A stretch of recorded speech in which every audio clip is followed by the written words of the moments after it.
Hello. Hello, आवाज आ रही है?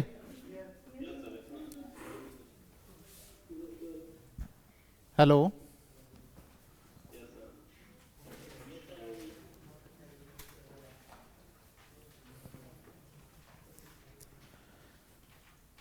मैं मुकेश कुमार आपको आज एग्रीकल्चर इकोनॉमिक्स की क्लास लेने आया हूँ। ठीक है, अपनी 3-4 क्लास होगी जिसमें जितने भी अपने ग्रेजुएशन में जो भी सब्जेक्ट पढ़े हैं 3-4 सब्जेक्ट वो अच्छे से कवर कर लेंगे। और बाकी बात है अपने इंटरेक्शन की, तो इकोनॉमिक्स एक ऐसा सब्जेक्ट है कि आप इंटरेक्ट जरूर करोगे मेरे से। ठीक है ना, कोई भी एक छोटी सी चीज़ जो आपको समझ में नहीं आए वो पूछोगे। ठीक है ना, तो स्टार्ट करेंगे अपने इकोनॉमिक्स वर्ड से ही।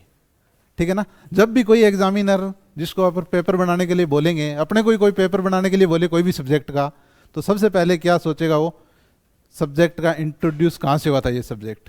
अगर इंट्रोड्यूस हुआ तो किसने किया था, उसका मीनिंग क्या है। ठीक है ना, ये चीज़ें अपने जनरली दिमाग में सबसे पहले आती है कि नहीं। तो सबसे पहले अपन क्या, इकोनॉमिक्स। इकोनॉमिक्स शब्द कहाँ से आया? सबसे पहले इकोनॉमिक्स शब्द है, अरस्तु का नाम सुना है सबने? सबने सुना होगा। तो अरस्तु ने एक बुक लिखी थी, अर्थशास्त्र।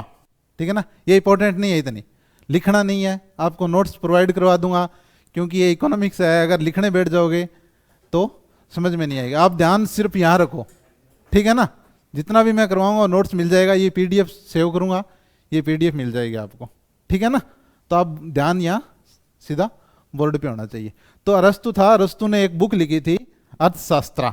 ठीक है ना, तो उसमें उसने बोला था कि इकोनॉमिक्स एक किस भाषा का शब्द है? ग्रीक भाषा का शब्द है।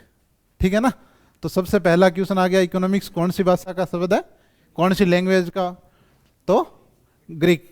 ठीक है ना, ग्रीक लैंग्वेज के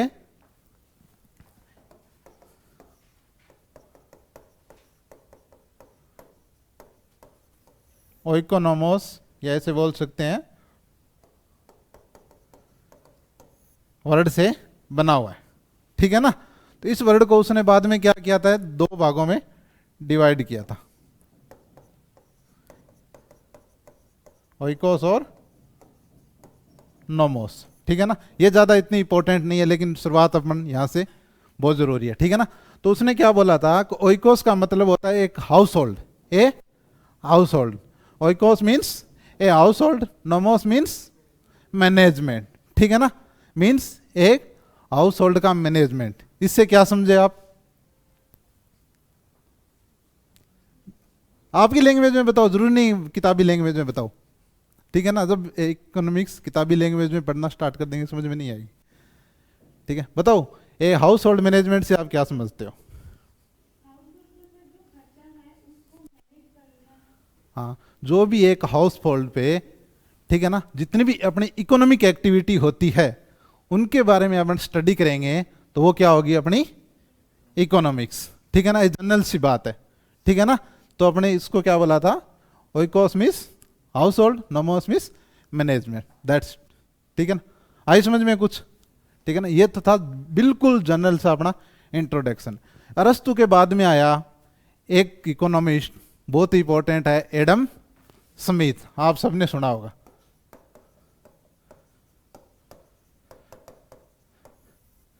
ऐसा कोई स्टूडेंट है जिसने नहीं सुना एडम स्मिथ के बारे में? कोई है? बताओ, बोलो, खूब बोलो क्लास में, रिलेटेड टू सब्जेक्ट। ठीक है ना, नाम सुना एडम स्मिथ का? उसकी 1-2 चीजें बता दो मेरे को जो आपको पता है एडम स्मिथ की।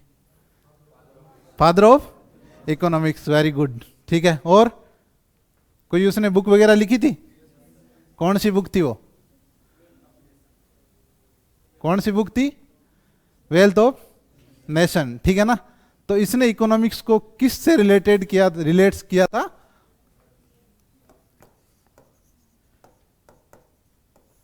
वेल्थ से। तो वेल्थ रिलेटेड डेफिनेशन इकोनॉमिक्स की किसने दी थी? एडम स्मिथ ने। किस में इसने इसको डिफाइन किया था? एक बुक लिखी थी, वेल्थ ऑफ नेशन। ठीक है ना, तो वेल्थ ऑफ नेशन में इसने क्या किया था, इकोनॉमिक्स को डिफाइन किया था। कब लिखी थी ये बुक? किसी को पता है? 76 को। और इसको क्या बोलते हैं? क्लासिकल इकोनॉमिस्ट बोलते हैं। क्यों? जब 50 से पहले पहले जो भी इकोनॉमिस्ट हुए थे उनको क्या बोलते हैं अपने? Classical economist. उसके बाद जितने भी इकोनॉमिस्ट थे उनको क्या बोलते हैं अपने? Neo classical economist. आई समझ में? तो एडम स्मिथ की कौन सी बात हो गई? एक तो इसको क्या बोलते हैं अपने? फादर ऑफ इकोनॉमिक्स, ठीक है ना। अरस्तु के बाद में सबसे पहले जो इकोनॉमिक्स को डिफाइन किया था वो कौन था? Adam Smith. इसलिए इसको क्या बोलते हैं? अर्थशास्त्र के जनक बोलते हैं, ठीक है ना, फादर ऑफ इकोनॉमिक्स। इसने एक बुक लिखी थी, कौन सी बुक थी? Wealth of nation. उसमें उसने क्या किया था कि इकोनॉमिक्स को किससे रिलेट किया था? वेल्थ से, ठीक है ना। इसने क्या बोला था कि इकोनॉमिक्स क्या है? What is economics? Economics is a inquiry into the nature and causes of the wealth of nation. मतलब एक राष्ट्र के धन की प्रकृति और उसके कारण का जो अध्ययन करते हैं वो किस में करते हैं? अपने इकोनॉमिक्स में करते हैं, ठीक है ना। आई समझ में इतनी बात? तो अगर पूछ लिया जाए आपको कि वेल्थ से रिलेटेड डेफिनेशन किसने दी थी, तो किसने दी थी? एडम स्मिथ ने। और यूजी में आपको न्यू टाइप में तो ये क्वेश्चन बहुत पूछा होगा, फर्स्ट फंडामेंटल लगता है उसमें, श्योर क्वेश्चन था, ठीक है ना। तो किसने दी थी वेल्थ से रिलेटेड डेफिनेशन? एडम स्मिथ ने। अब देखो एडम स्मिथ की 3-4 चीजें हैं, वो अपन को याद करनी पड़ेगी, क्योंकि अगर एग्जामिनर को कोई पेपर बनाने दिया तो सबसे पहले वो एडम स्मिथ पे उसका ध्यान जाएगा, क्योंकि वो चीज स्टार्ट भी उसने ही की थी। तो पहली चीज क्या है उसमें कि एडम स्मिथ ने एक बुक लिखी थी, ठीक है। उस बुक में उसने वेल्थ से रिलेटेड डेफिनेशन दी थी, और बुक कौन सी थी? Wealth of nation. कब दी थी? कब लिखी थी उसने?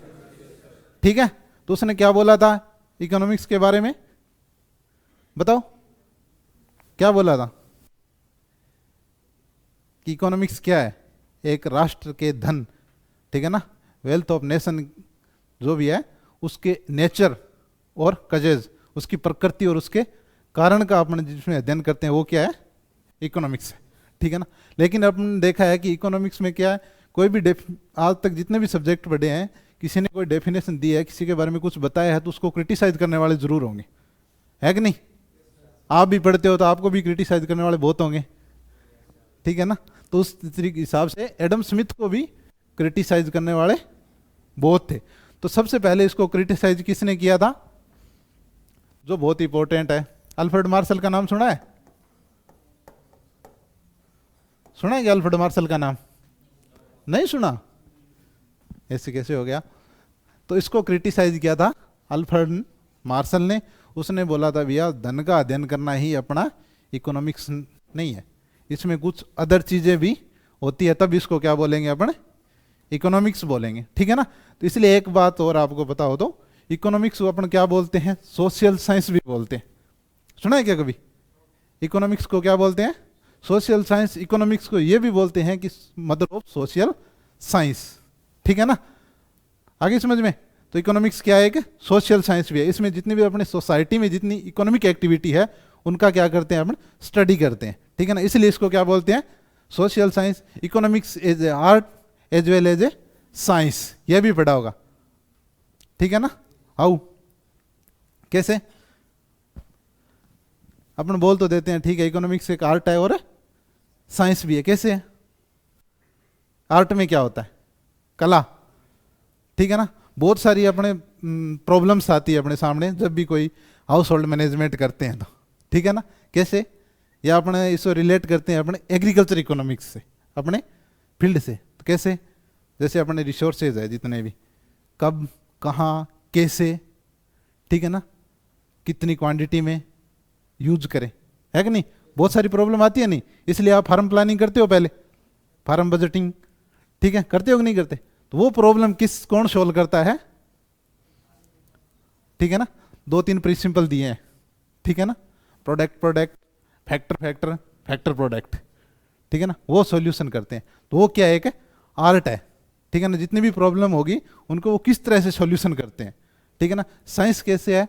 साइंस आगे जब रिसर्च में जाते हो आप, डेटा, कोई भी प्रॉब्लम को आइडेंटिफाई करते हो, डेटा कलेक्शन करते हो, डेटा कलेक्शन करने के बाद उनको एनालाइज करते हो, एनालाइज करने के बाद उसका कंक्लूजन तक पहुंचते हो, ठीक है ना। वो सेम चीज किस में होती है? साइंस में होती है। तो इसलिए क्या बोलते हैं, economics is a art as well as a science. आई समझ में? किसी को प्रॉब्लम इतनी चीज में? कोई भी? ठीक है ना। तो एडम स्मिथ को क्रिटिसाइज करने वाला कौन आया था? Alfred Marshall. जो भी महत्वपूर्ण चीजें होगी, इंपॉर्टेंट जितनी भी चीजें होगी वो बताऊंगा मैं, ठीक है ना। बताने को तो क्योंकि 4 साल का अपना सिलेबस है, तो इसमें 3-4 क्लास में पूरा नहीं होगा। जितना भी अपना इंपॉर्टेंट है, जो एग्जाम में आते रहते हैं, जितना मेरा एक्सपीरियंस है, वो चीज़ मैं आपको क्लियर करा के जाऊंगा। तो एडम स्मिथ को क्रिटिसाइज करने वाला कौन आया था? अल्फ्रेड मार्शल ने। इसने एक बुक लिखी थी, ठीक है ना। अल्फ्रेड मार्शल ने भी एक बुक लिखी थी। उस बुक का नाम किसी को पता है? एनीवन, जो भी ऑनलाइन है वो?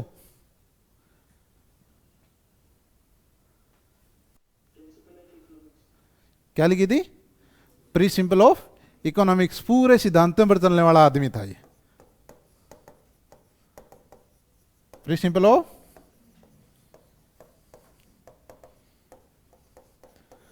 इसने प्रिंसिपल ऑफ इकोनॉमिक्स में एडम स्मिथ ने तो किससे रिलेट किया था इकोनॉमिक्स को?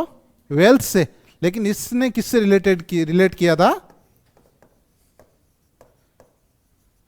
वेलफेयर से भी, ठीक है ना। वो बोला भैया धन से अकेले से कुछ नहीं होता, वो इकोनॉमिक्स नहीं होती।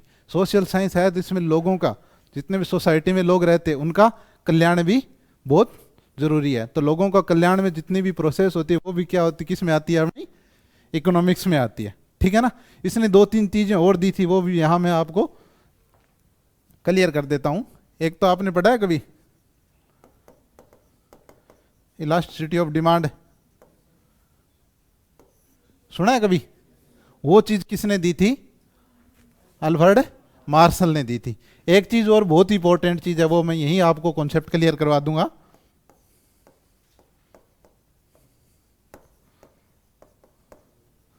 कंज्यूमर सरप्लस, नाम सुना है कभी? वो भी किसने दिया था? अल्फ्रेड मार्शल ने दिया था। तो अल्फ्रेड मार्शल की 2-3 चीजें इंपॉर्टेंट है। कौन कौन सी? अल्फ्रेड मार्शल ने कौन सी बुक लिखी थी?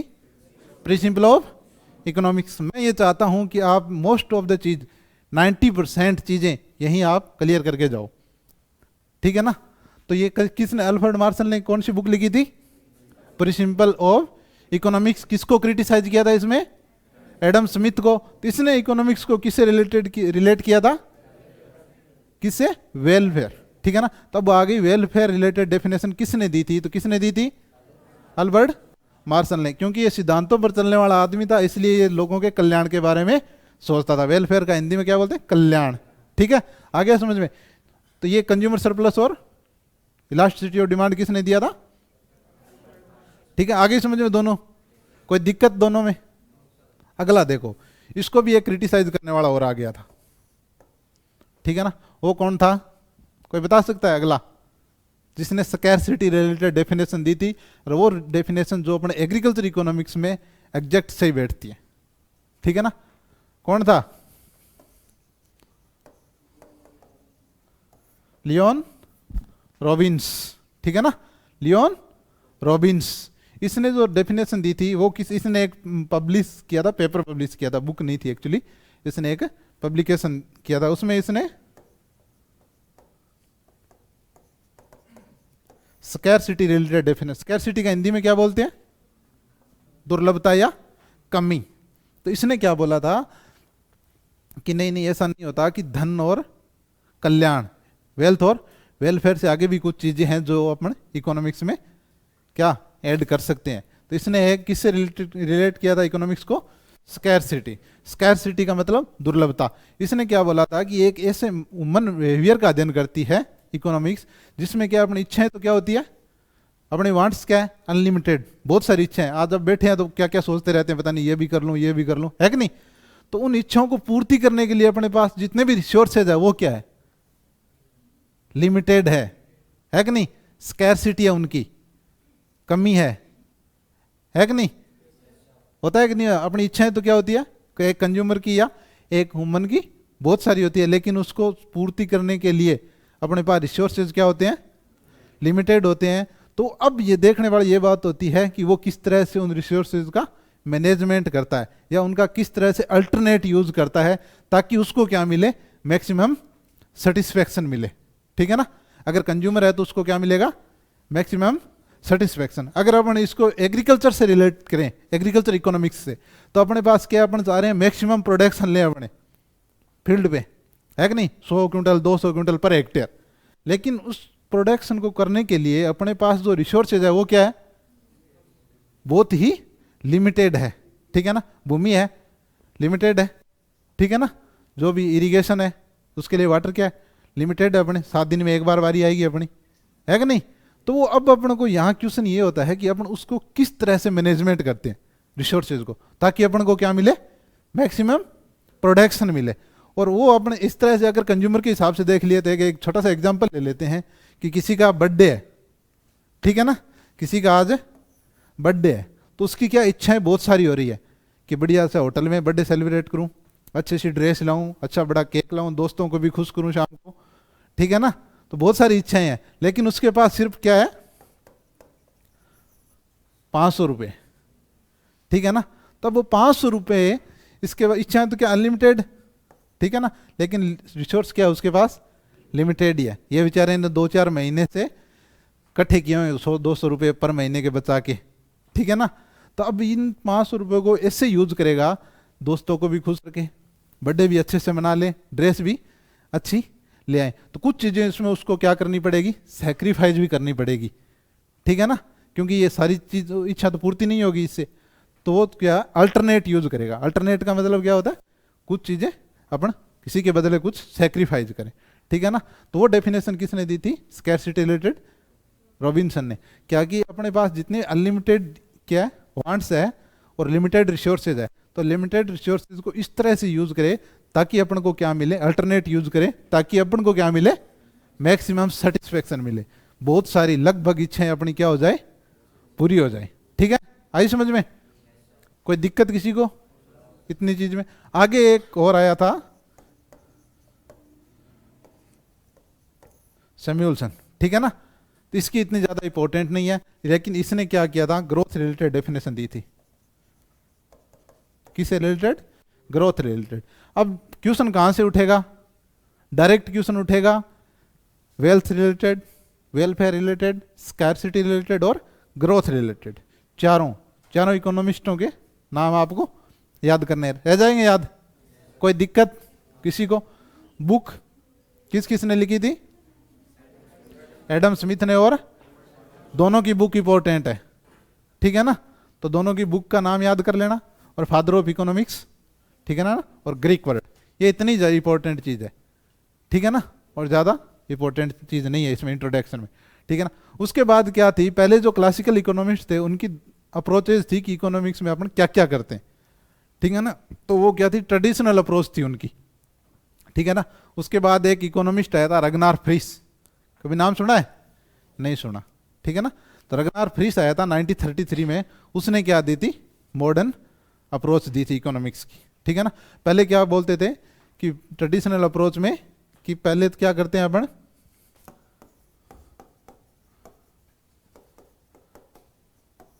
प्रोडक्शन, ठीक है ना। प्रोडक्शन क्या होता है, प्रोडक्शन उत्पादन तो हिंदी में होता है ठीक है। प्रोडक्शन को आपको डिफाइन करने का बोले जाए, ठीक है, फाइनल आउटपुट एक चीज होती है, प्रोडक्ट क्या होता है, बताओ, बोलो आप, प्रोडक्ट क्या होता है, आउटपुट, प्रोडक्शन क्या होता है ठीक है ना। तो प्रोडक्ट क्या होता है, जो अपने इनपुट को ट्रांसफॉर्म करते हैं, जो रिजल्ट प्राप्त होता है वो क्या होता है, अपना प्रोडक्ट होता है। जैसे अपने सीड, फर्टिलाइजर, ठीक है ना, और पेस्टिसाइड, हर्बिसाइड, जितने भी अपने से इनपुट थे उनको अपन ने यूज किया, ट्रांसफॉर्म किया, क्या बना दिया, कोई प्रोडक्शन, कोई क्रॉप, जितनी प्रोसेस होती है ना जो इसकी, उसको क्या बोलते हैं अपन, प्रोडक्शन। तो इस सिंपल लैंग्वेज में अपन ऐसे बोल सकते हैं कि क्रिएशन ऑफ यूटिलिटी, ठीक है ना, क्रिएशन ऑफ यूटिलिटी। अब यूटिलिटी क्या हो गए, क्या होगी यहाँ पंगा, ठीक है ना, मैं तो बोल के चला जाऊंगा क्रिएशन ऑफ यूटिलिटी। अब यूटिलिटी क्या होती है, कोई बताओ। अब देखो, हर्बिसाइड थी, पेस्टिसाइड था, जहर था अपना, उसके लिए कोई उपयोगिता थी क्या अपनी? अपने लिए उनकी कोई उपयोगिता थी जहर की? कोई नहीं थी, ठीक है ना। नहर में पानी था, कोई उपयोगिता थी? ठीक है। सीड थे, थैली में पैक, कभी उपयोगिता थी? कोई उपयोगिता नहीं थी, ठीक है ना। जैसे भी उनको सीड बोया, इरिगेशन दी, हर्बिसाइड पेस्टिसाइड, सबसे अपन ने क्या किया? क्रॉप प्रोडक्शन किया। अब वो क्रॉप प्रोडक्शन किया, उसकी यूटिलिटी है क्या अपने लिए? जरूर है, ठीक है ना। तो जो कि अपन ने क्या कर ली कि जो क्रिएशन ऑफ यूटिलिटी होती है वो क्या होता है? अपना प्रोडक्शन, ठीक है ना। यूटिलिटी क्या होती है पढ़ेंगे वो भी। यूटिलिटी, एक चीज नॉर्मल सा एग्जांपल लेते हैं, हर चीज में अपने जो सामान्य लाइफ में जो एग्जांपल है वही एग्जांपल दूंगा, ठीक है ना। एक एग्जांपल लेते हैं कि अपन को सीधे बैठे हैं, प्यास नहीं लगी, अपने सामने पानी पड़ा है, वाटर है, ठीक है। एक अपने को बहुत ज़्यादा प्यास लगी है और सामने वाटर पड़ा है, ठीक है ना। अब ज़्यादा आपका मन के, जब आप प्यासे नहीं हो तब कर रहा है या जब प्यासे हो तब कर रहा है वाटर के लिए? अब वो बोल रहा है प्यासे नहीं हो, तो वो बोल रहा है मैं 10 रुपये लूंगा, और प्यासे हो तब बोल रहा है 20 रुपये लूंगा उस वाटर के, तो आप 20 रुपये दे दोगे? ठीक है ना। तब वो क्या है, उस चीज की जो अपने सामने पड़ी है, उस चीज की क्या है, इतनी पावर है अपने को सेटिस्फाई करने की कि अपने उस 20 रुपये भी दे सकते हैं, ठीक है ना। तो कोई भी यूटिलिटी क्या होती है, कोई भी चीज की अपने को मनोवांट्स को सेटिस्फाई करने की जो पावर होती है ना कोई कमोडिटी की, वही क्या होती है? यूटिलिटी होती है, ठीक है ना। और जैसे जैसे अपन कोई भी कमोडिटी यूज करते रहते हैं तो अपने लिए उसकी उपयोगिता क्या है? यूटिलिटी घटती रहती है, ठीक है ना। ये है कि नहीं? ऐसा होता है क्या? जैसे अपने शादी में जाते हैं, बहुत चाव से जाते हैं कि मिठाई खाएंगे, ठीक है ना। जैसे जैसे शादी नज़दीक आती है, जैसे वो बान मदोरा चलते रहता है, लास्ट तक अपने क्या एक दो रसगुल्ला खा के निकल लिए, ठीक है ना। उस टाइम अपनी क्या मिठाई की यूटिलिटी अपने लिए घट गई, क्योंकि अपने कमोडिटी को, जो कमोडिटी क्या अपने यूज करते रहे, जैसे जैसे उसकी यूटिलिटी अपने लिए घट जाती है, ठीक है ना। तो प्रोडक्शन क्या होता है? क्रिएशन ऑफ यूटिलिटी, ठीक है ना, सिंपल सी। तो ये थी ट्रेडिशनल अप्रोच बता रहा हूं मैं। दूसरी थी कंजप्शन। कंजप्शन क्या होता है? कंजप्शन, कंजप्शन बताओ। सब कंज्यूम करते हो, हर चीज का, फूड का, वाटर, सब, क्लॉथ, कोई भी चीज का फाइनल यूज, ठीक है ना। कोई भी चीज का फाइनल यूज क्या है? कंजप्शन। उसके बाद वो क्या बोलते थे, ट्रेडिशनल अप्रोच में आते हैं ये चीजें, वो एक्सचेंज। प्रोडक्शन किया, कंजप्शन कर लिया, ठीक है ना। तो ऐसा नहीं होता कि हर चीज, हर बंदा सारी चीजें प्रोडक्शन कर सकता है। कुछ चीजें क्या होती है, एक जना प्रोडक्शन करता है, दूसरा दूसरा फार्मर, तीसरा, तो आपस में फिर क्या कर लिया, कंजप्शन करने के बाद अगर इसके पास नहीं है तो एक्सचेंज, एक दूसरे से एक्सचेंज कर लिया। एक आपने नाम सुना है क्या? एक्सचेंज का नाम याद आया, बार्टर सिस्टम। क्या होता था? बार्टर सिस्टम सुना है किसी ने? क्या होता है बार्टर सिस्टम?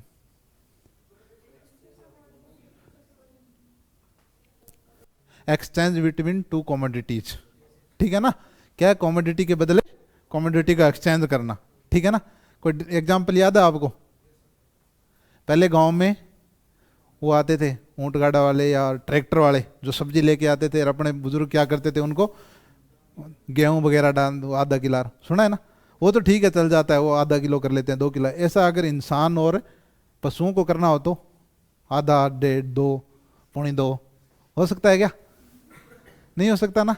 इसलिए क्या हुआ था, वाटर सिस्टम सही नहीं था, तभी मनी आई थी, ठीक है ना। तभी क्या हुआ था, मनी का जन्म हुआ था, ठीक है ना। उसके कारण पहले बार्टर सिस्टम ही चलता था हर चीज में, ठीक है ना, तभी। तो क्या एक्सचेंज, और लास्ट है बहुत इंपॉर्टेंट है, डिस्ट्रीब्यूशन। ये डिस्ट्रीब्यूशन किस चीज का है? ये जो प्रोडक्शन किया है, एक्सचेंज, इनका नहीं है डिस्ट्रीब्यूशन। ये डिस्ट्रीब्यूशन है फैक्टर ऑफ प्रोडक्शन, ठीक है ना। Factor of production, factor of production कौन कौन से होते हैं? जो फैक्टर, जो इनपुट्स, ठीक है ना, अपने क्या प्रोडक्शन के लिए आवश्यक होते हैं, ठीक है ना, वो होते हैं फैक्टर ऑफ प्रोडक्शन। कौन कौन से होते हैं? मुख्य रूप से 4 प्रकार के।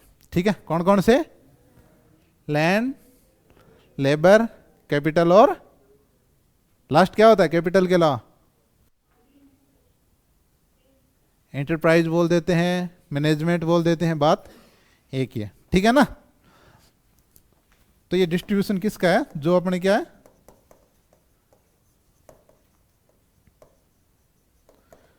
Factor of production. कौन कौन से हैं?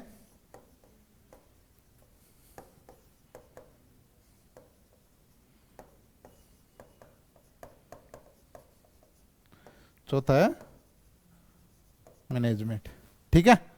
लैंड, लेबर, कैपिटल और मैनेजमेंट। इंपॉर्टेंट ये नहीं है, ठीक है ना। इंपॉर्टेंट चीज है वो आगे आने वाला इंपॉर्टेंट चीज है, ठीक है ना।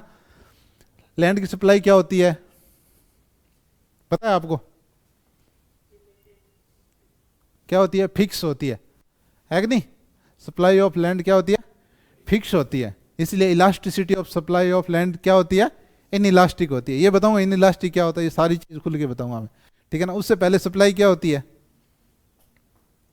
डिमांड और सप्लाई दो बहुत ही इंपॉर्टेंट चीजें हैं इकोनॉमिक्स की, खासकर मार्केट की। इसलिए इनको क्या बोलते हैं? मार्केट फोर्सेज भी बोलते हैं, ठीक है ना। मार्केट फोर्सेज क्यों बोलते हैं? क्योंकि डिमांड और सप्लाई क्या करती है? प्राइस डिटरमाइन करती है मार्केट में, ठीक है ना। इसलिए सप्लाई क्या होती है? सप्लाई और स्टॉक दो चीज होते हैं। एनीवन?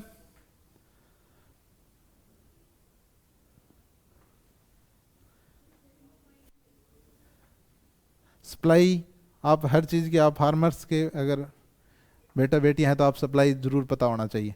सप्लाई होती है कोई भी चीज को अपन के सेल करने के लिए ऑफर करते हैं, वो क्या है? सप्लाई है। A given period of time, given market, बस वो क्या होती है? सप्लाई। स्टॉक क्या होता है? जब अपन उस चीज को ऑफर नहीं करते बेचने के लिए, ठीक है ना। आप CWC अब स्टोर करते हैं ना, क्यों करते हैं? स्टॉक है वो, क्योंकि अपन ऑफर नहीं करे उस टाइम, ठीक है ना। अगर उस चीज को अपन ऑफर कर दें वो क्या हो जाती है? सप्लाई हो जाती है, ठीक है। डिमांड क्या होती है? सप्लाई तो क्या करते हैं अपन? बेचने के लिए कोई चीज सेल करने के लिए ऑफर करते हैं, और demand just opposite to supply. तो डिमांड क्या होगी? अपनी विलिंगनेस और एबिलिटी कोई भी चीज को परचेज करने की, ठीक है ना, वो क्या होती है? डिमांड। जैसे बैठे हैं अपन यहाँ, ठीक है, अपनी इच्छा हुई कि चिप्स खानी है, ठीक है ना, लेकिन अपने पास 1 रुपया भी नहीं है, तो डिमांड कर लेंगे कि अपन जाके? नहीं कर सकते, क्योंकि अपनी एबिलिटी नहीं है, ठीक है ना। इच्छा तो हो रही है, डिजायर तो है अपनी, लेकिन एबिलिटी नहीं है। अपने पास जेब भरी हुई है पैसों की, लेकिन अपन क्या मन नहीं है चिप्स खाने का, तो डिमांड हो जाएगी। तो डिमांड के लिए क्या जरूरी है? विलिंगनेस और एबिलिटी, ठीक है ना। एक स्ट्रॉन्ग डिजायर जरूरी है। तो विलिंगनेस और एबिलिटी कोई भी चीज को खरीदने की, परचेज करने की, एक गिवन मार्केट, एक गिवन प्राइस, ठीक है ना, वो चीज होती है डिमांड, ठीक है ना। तो सप्लाई ऐसे क्यों बोल रहा हूँ? फिक्स। लैंड की सप्लाई क्या होती है? फिक्स होती है, ठीक है ना। आगे समझ में? तो इसलिए इलास्टिसिटी ऑफ सप्लाई क्या होती है इसकी? इनइलास्टिक होती है। इनइलास्टिक का मतलब होता है कि अगर दो कोई भी वेरिएबल है, आगे बताऊंगा, क्योंकि वेरिएबल इससे बोल रहा हूँ कि इलास्टिसिटी ऑफ डिमांड भी होती है, इलास्टिसिटी ऑफ सप्लाई भी होती है, और इलास्टिसिटी ऑफ प्रोडक्शन भी होता है, ठीक है ना। इसलिए दो वेरिएबल है कि एक दूसरे पर डिपेंड करता है, ठीक है ना। दो वेरिएबल है, एक दूसरे पे डिपेंड करता है। एक के चेंज होने से दूसरा क्या होता है? चेंज होता है। जब क्या एक के चेंज होने से दूसरे में कोई फर्क नहीं पड़ेगा, तब क्या होगी अपनी सप्लाई? इलास्टिसिटी क्या होगी? इनइलास्टिक, ठीक है ना। आगे नाम नहीं लूंगा मैं, सप्लाई, डिमांड, कुछ भी, ठीक है ना, क्योंकि हर प्रकार की। इसलिए क्या होती है? कुछ भी अगर इसकी प्राइस चेंज होगी कितनी भी या कुछ भी हो, तो ये डिमांड, सॉरी सप्लाई उसकी चेंज नहीं होगी, उतनी फिक्स है, ठीक है ना। अब इनके मिलते हैं रिवार्ड्स, इनके बदले कुछ न कुछ पे करना पड़ता है अपन को। अगर इसको यूज में ले रहे हैं अपन, तो इसके बदले कुछ न कुछ पे करना पड़ता है कि नहीं। इनके रिवार्ड्स वो इंपॉर्टेंट है, ध्यान रखना। वो क्वेश्चन है हर एग्जाम में, अगर आप 4 कोई एग्जाम दोगे कंपटीशन के, तो 3 में वो क्वेश्चन मिलेगा, श्योर है, ठीक है ना। लैंड का रिवार्ड क्या होता है? क्या होता है? और BHU का अगर कोई एग्जाम देता है, आप तो नहीं दो रहे हो शायद, उसमें ये तो उनका पेटेंट किया हुआ है क्वेश्चन, ठीक है ना। लेबर का, लेबर को क्या पे करेंगे? अगर लेबर लाते हैं तो हायर करके क्या करते हैं? वेजेज। कैपिटल, जो अपन कैपिटल क्या होती है, चलो तो ये बताओ कैपिटल। कुछ भी जो अपन क्या और अधिक कुछ भी प्रोड्यूस करने के लिए जो काम में लेते हैं, जैसे मशीनरी, ट्रैक्टर, बिल्डिंग, लैंड, ये सारी चीजें क्या है, कैपिटल। ठीक है ना, तो इनको कैपिटल को क्या करते हैं अपने, इंटरेस्ट, इसका रिवार्ड क्या है, इंटरेस्ट। अब ये सारी क्या बन जाती है, एक चीज तरह से कॉस्ट बन जाती है अपनी, है कि नहीं। कोई मैनेजर होता है या ओनर होता है, उसकी ये चीजें क्या हो जाती है, कॉस्ट बन जाती है। ठीक है ना, तो लास्ट में इन कॉस्टों को निकाल के जो मैनेजर होता है, जो मैनेजमेंट करता है, एंटरप्राइज जो इसका है, उसको क्या मिलता है, क्या मिलता है, प्रॉफिट। ये बहुत इंपॉर्टेंट चीजें हैं, ठीक है ना, बहुत इंपॉर्टेंट चीजें इकोनॉमिक्स। ठीक है ना, फैक्टर ऑफ प्रोडक्शन ये आपको चारों दे देगा एग्जाम में, रेंट, वेजेज, इंटरेस्ट और प्रॉफिट। ठीक है ना, ये किसके अंतर्गत आता है, तो किसके अंतर्गत आता है, डिस्ट्रीब्यूशन। ठीक है ना, ये चारों मिलेंगे आपको ऑप्शन में। या एक ऐसा question, which of the following not a traditional approach. ठीक है ना, नॉट ए ट्रेडिशनल अप्रोच, ये 3 दे देगा, एक मिसिंग कर देगा, कुछ और दे देगा।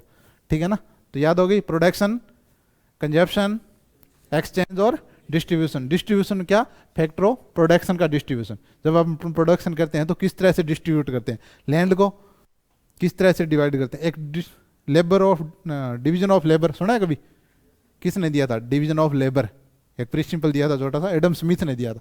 उसने क्या बोला था कि जब अपन लेबर क्या है, जिस चीज में इफिशियंट है उसको क्या करें, वही काम दे दिया जाए तो अपनी क्या हो जाएगी, प्रॉफिट बढ़ जाए, इंक्रीज हो जाएगा।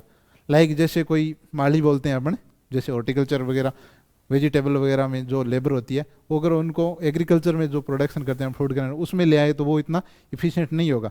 अगर जो नॉर्मल लेबर है उनको अगर हॉर्टिकल्चर वाले में, जैसे अपने किन्नू वगैरह होते हैं, किन्नू की कटाई वगैरह होती है, उसमें नॉर्मल लेबर को लाके कर सकते हैं, नहीं। कुछ गांव में 2-4 क्या होते हैं, उसमें इफिशियंट होते हैं। तो लेबर को क्या है, उनके वर्क के अकॉर्डिंग, जो इफिशियंट है उनके अकॉर्डिंग क्या कर दो, डिवाइड कर दो, तो अपना क्या हो जाएगा, प्रॉफिट बढ़ जाएगा और इकोनॉमिक स्केल बन जाएगा। मतलब इकोनॉमिक स्केल होती है कि अपना पर यूनिट प्रोडक्शन ज़्यादा होने लग जाएगा। ठीक है ना, तो लैंड, लेबर और कैपिटल और मैनेजमेंट दे देगा, या रेंट, वेजेज, इंटरेस्ट और प्रॉफिट दे देगा। ठीक है ना, ये किसका है, किसका, डिस्ट्रीब्यूशन का पार्ट है। ठीक है ना, आगे समझ में इतनी चीज। ठीक है, बाद में आया था एक रगनार फ्रिश, कौन था, आया था रगनार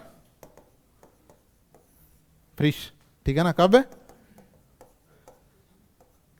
ये चीज बहुत इंपॉर्टेंट है। ठीक है ना, इसने क्या दी थी, मॉडर्न अप्रोच दी थी इकोनॉमिक्स की। ठीक है ना, मॉडर्न अप्रोच कोई बता सकता है, मॉडर्न अप्रोच 2 अप्रोच थी, गुड और अदर, कोई बताएगा, कोई दिक्कत नहीं, गलत हो जाएगी तो हो जाएगी, मैं बताऊंगा तो सही। एक चीज ध्यान रखना, अगर आपने कोई क्वेश्चन आंसर रॉन्ग बताया क्लास में और टीचर कभी आपको उसका आंसर सही बताया वहीं खड़ा खड़ा, तो आपके वो क्वेश्चन और वो आंसर जिंदगी भर याद रहेंगे कि उस क्लास में मैंने ये पूछा था और सर ने ये बताया था। ठीक है ना, अभी आपने यूजी में कभी किसी ने पूछा होगा तो याद होगा आपको, जरूर याद आ गया होगा। ठीक है ना, तो रगनार फ्रिश ने क्या दी थी, मॉडर्न अप्रोच, कौन कौन सी, माइक्रो और मैक्रो इकोनॉमिक्स। ये चीज नहीं पढ़ेंगे अपन कि माइक्रो और मैक्रो ग्रीक भाषा का शब्द है, माइक्रोस, माइक्रो मतलब माइक्रोस में स्मॉल, मैक्रोस में लार्ज। ठीक है ना, ये जनरल चीजें, ये इतनी नहीं आएगी, लेकिन ये जरूर आएगी माइक्रो इकोनॉमिक्स होती क्या है, पहले मैं बता देता हूँ आपको। माइक्रो का मतलब क्या, स्मॉल। जब अपन कोई भी एक इंडिविजुअल को लेके उसकी इकोनॉमिक एक्टिविटी का अध्ययन करते हैं, ठीक है ना, तो वो किस में आती है, माइक्रो इकोनॉमिक्स। ठीक है ना, यस या नो, आया समझ में। कोई इंडिविजुअल का मतलब समझ रहे हो। अब अपनी पूरी क्लास बैठी है, ठीक है ना, उसमें किसी को एक को खड़ा करके उसको पूछ ली तेरी इनकम कितनी है, मंथली कितना खर्चा हो रहा है, तेरा खर्चा हो रहा है तो कौन से चीज़ पे ज़्यादा खर्चा कर रहा है, ठीक है ना, वो चीज़ सारी उसकी इकोनॉमिक, एक इंडिविजुअल को लेके उसकी इकोनॉमिक एक्टिविटी का अध्ययन करें। इसलिए अपन माइक्रो इकोनॉमिक्स में जितना अध्ययन करते हैं वो किसका अध्ययन करते हैं, या तो एक फर्म लेंगे, ठीक है, फर्म क्या होती है, फर्म बताओ, कोई फर्म बताओ, ऐसे उदास उदास मत बैठो यार, इकोनॉमिक्स की क्लास समझ में नहीं आएगी। अपन स्टार्टिंग में सोचते हैं ना कि इकोनॉमिक्स की क्लास है तो मन में ऐसे आने लग जाता है, समझ में तो आएगी नहीं, चलो चलते हैं, है कि नहीं। क्या होती है फर्म एक प्रोडक्शन यूनिट होती है, कुछ नहीं होती। क्या होती है? क्या प्रोडक्शन यूनिट। ये फलानी फर्म वो क्या है? प्रोडक्शन तो कर रहा है उस यूनिट से, वही क्या है? प्रोडक्शन यूनिट होती है फर्म। या एक फर्म को लेके अपन क्या करते हैं, उसकी इकोनॉमिक एक्टिविटी का अध्ययन करते हैं, तो वो किस में आती है? माइक्रो। या एक कंज्यूमर को माइक्रो में मोस्ट अपना अपन स्टडी करते हैं, वो एक कंज्यूमर की करते हैं, ठीक है ना। इसलिए वो क्या करते हैं कि माइक्रो इकोनॉमिक्स को क्या बोलते हैं, कोई बताएगा? बहुत ही इंपॉर्टेंट है। क्या है ये? 10-15 मिनट और लूंगा मैं इंट्रोडक्शन के, बाद में अपनी असली कहानी स्टार्ट करेंगे, ठीक है ना। तो इसलिए इसको क्या बोलते हैं? माइक्रो इकोनॉमिक्स को क्या बोलते हैं? Price theory. इसमें जितने demand, supply, utility, law of diminishing margin utility, ये सारे जो इंडिफरेंस करो, जितना भी अपन प्रिंसिपल ऑफ कंज्यूमर बिहेवियर, जितनी भी अपन स्टडी करते हैं, किस में करते हैं? माइक्रो इकोनॉमिक्स में। और मैक्रो इकोनॉमिक्स को क्या बोलते हैं, कोई बताएगा? जस्ट ऑपोजिट टू किसका? Micro economics. माइक्रो में तो क्या कर रहे थे अपन, एक इंडिविजुअल को लेके क्या कर रहे थे, उसकी इकोनॉमिक एक्टिविटी का अध्ययन कर रहे थे, स्टडी कर रहे थे। लेकिन मैक्रो में क्या कर रहे हैं अपन, कोई एग्रीगेट इकोनॉमी का अध्ययन कर रहे हैं, पूरी होल इकोनॉमी लेके उसका अध्ययन कर रहे हैं। जैसे national GDP, GNP, national income, total output, total input, total expenditure, पूरा, ठीक है ना। तो उसका अपन अध्ययन करते हैं, वो किस में करते हैं? मैक्रो इकोनॉमिक्स में। तो इसलिए इसको क्या बोलते हैं? Income theory. ये दोनों बहुत इंपॉर्टेंट चीज है, ठीक है ना, याद रखना। माइक्रो को क्या बोलते हैं और मैक्रो? क्लियर है? आड़ सारा है सबको, ठीक है ना। नहीं, एनर्जी लाओ, क्योंकि देखो 2 दिन आपके लिए बहुत इंपॉर्टेंट है, ठीक है ना। इसकी मैं ऐसे नहीं करा एएफओ के या एडीओ के लिए, जितना भी आपका आगे भी कोई भी एग्जाम दोगे आप, एनएससी का हो गया, एनएफएल का हो गया, उसमें खासकर इकोनॉमिक्स। क्योंकि अपन क्या सोचते हैं, इकोनॉमिक्स सब्जेक्ट को छोड़ देंगे, 10 क्वेश्चन आएंगे या 5 क्वेश्चन आएंगे, तो 1-2 तो कर ही देंगे, 3% जाने दो, है कि नहीं। और जो ये नहीं सोचता है वो आगे जाता है, रियलिटी है ये, ठीक है ना। तो ये क्या माइक्रो और मैक्रो आगे समझ में। ये क्या थी? मॉडर्न अप्रोच, ठीक है ना। जितना पढ़ाया उसमें किसी को कोई दिक्कत? ये देखो थोड़ी समझने वाली कम और रटने वाली चीजें ज्यादा है, ठीक है ना। अब नॉर्मल टर्म्स है 2-3 टर्म्स। गुड्स, जिसको अपन बार बार बोलेंगे। गुड्स क्या होती है? वस्तुएं क्या होती है? गुड्स।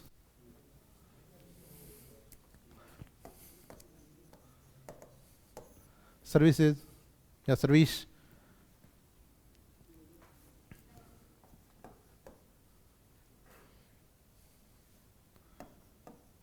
बस इन टर्मिनोलॉजी को पढ़ के अपन बाद में स्टार्ट करेंगे।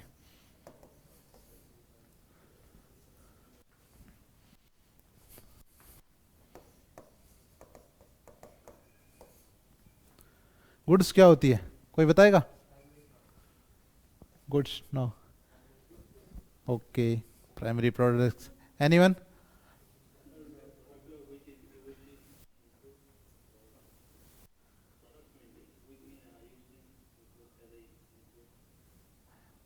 Okay Paul, any other? Good सबको पता है। वस्तु क्या होती है? Anything, anything that can be satisfy of human wants, ठीक है ना। वो कुछ भी जो मनुष्य की इच्छाओं को पूर्ति करती है वो वस्तु है। कोई एग्जांपल? कोई एग्जांपल? एक एग्जांपल? गुड।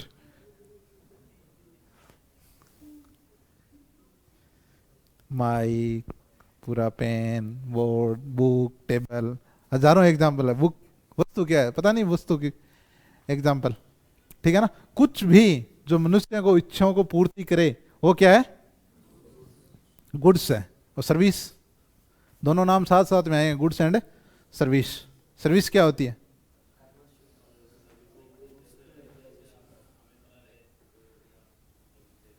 नहीं, अपनी खुद की लैंग्वेज में कुछ भी बताओ, बताओ अर्थ बताओ मेरे को, कोई दिक्कत नहीं है, गलत होगा तो कोई दिक्कत नहीं है, बताओ बताओ। इतने अच्छे अच्छे लग रहे हो यार पढ़ाई में, मेरे को तो बहुत इंटेलिजेंट लगे आप तो बिल्कुल ही सब लोग हैं।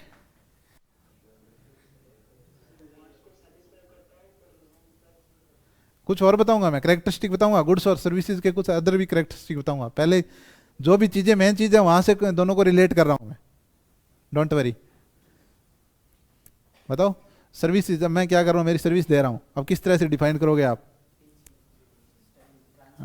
टीचिंग, डॉक्टर क्या करता है अपनी सर्विस देता है, कनेक्टर क्या करता है अपनी सर्विस, ड्राइवर अपनी सर्विस देता है, इसे डिफाइन कैसे करोगे आप?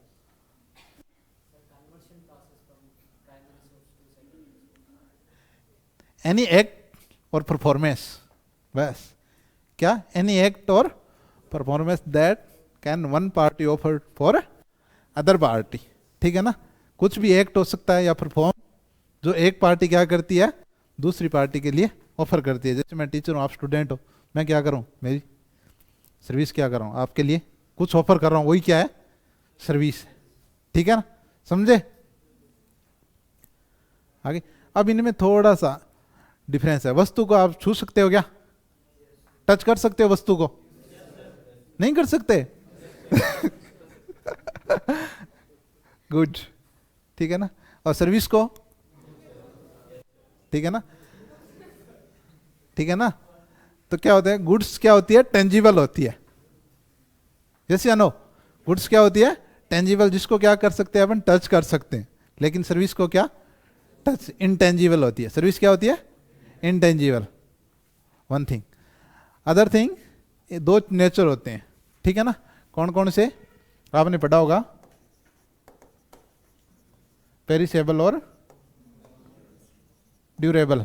बहुत सारी नई चीजें सीख के जाओगे, ये श्योर कह रहा हूं मैं, क्लास में 2 दिन में बहुत सारी चीजें सीखोगे अगर आप ध्यान से देख सुनोगे, लिखोगे नहीं तो, ठीक है ना। कहने के बाद बावजूद लिखोगे ना आप, तो मैं कुछ कह नहीं सकता, ठीक है ना। तो अब बताओ पेरिसेबल क्या होता है? कम खराब होती है,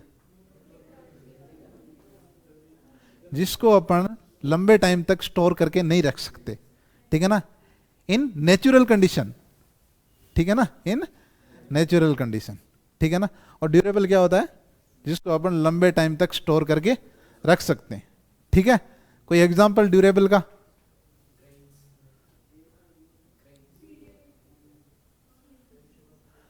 आपके ईयरफोन ले लो यार, है कि नहीं, मोबाइल ले लो, मेज, चेयर, मेज, कुछ भी है कि लंबे टाइम तक स्टोर करके रखते हो, नहीं रखते, लंबे टाइम तक रहता है वो, ठीक है ना। और पेरिशेबल, कोई एग्जांपल पेरिशेबल का? फ्रूट, वेजिटेबल, मिल्क, ये सारे क्या होते हैं, पेरिशेबल। आगे समझ में? तो इनमें ड्यूरेबल कौन सी होती है और पेरिशेबल कौन सी होती है, गुड्स और सर्विसेज में? किसमें?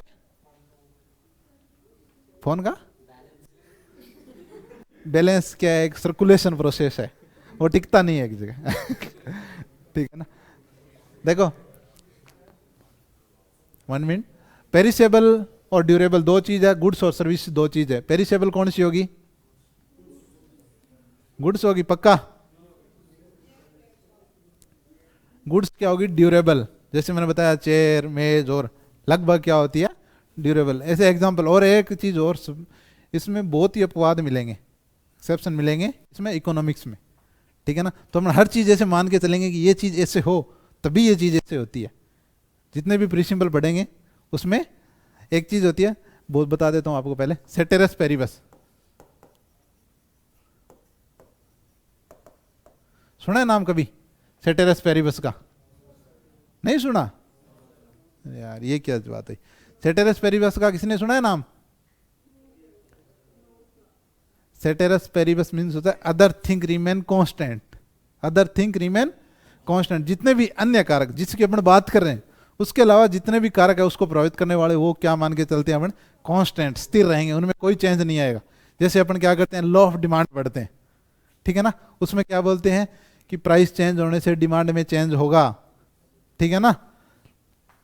लास्ट में क्या लिख देते हैं, सेटेरस पेरिबस। क्यों? क्योंकि प्राइस चेंज होने से जरूरी नहीं डिमांड चेंज हो, उसको इनकम भी चेंज कर सकती है डिमांड को, ठीक है ना। लेकिन अपन इनकम को क्या मान के चलते हैं, कांस्टेंट, ठीक है ना। तभी क्या बोलते हैं, लॉ ऑफ डिमांड ऑपरेट करता है। क्या है समझ में? ठीक है ना। तो इसलिए क्या, सेटेरस पेरिबस का मतलब, इसका सीधा सीधा अर्थ पूछ लेते हैं एग्जाम में। सेटेरस पेरिबस मीन्स, तो क्या होता है, अदर थिंग रिमेन कांस्टेंट। जितने भी अन्य कारक होते हैं वो क्या रहते हैं, स्थिर रहते हैं। ठीक, आई समझ में? ठीक है, तो गुड्स क्या होती है, ड्यूरेबल नेचर की, और सर्विस क्या होती है, पेरिसेबल नेचर की। ठीक है ना, आगे समझ में? दूसरी चीज इनमें टेंजिबल और इंटेंजिबल। आगे समझ में इतनी चीज? किसी को प्रॉब्लम? ठीक है ना। एक आती है वैल्यू। वैल्यू क्या होती है? वैल्यू बताओ। इसकी बात की वैल्यू नहीं, इसकी वैल्यू ही नहीं मेरे लिए। बताओ बताओ।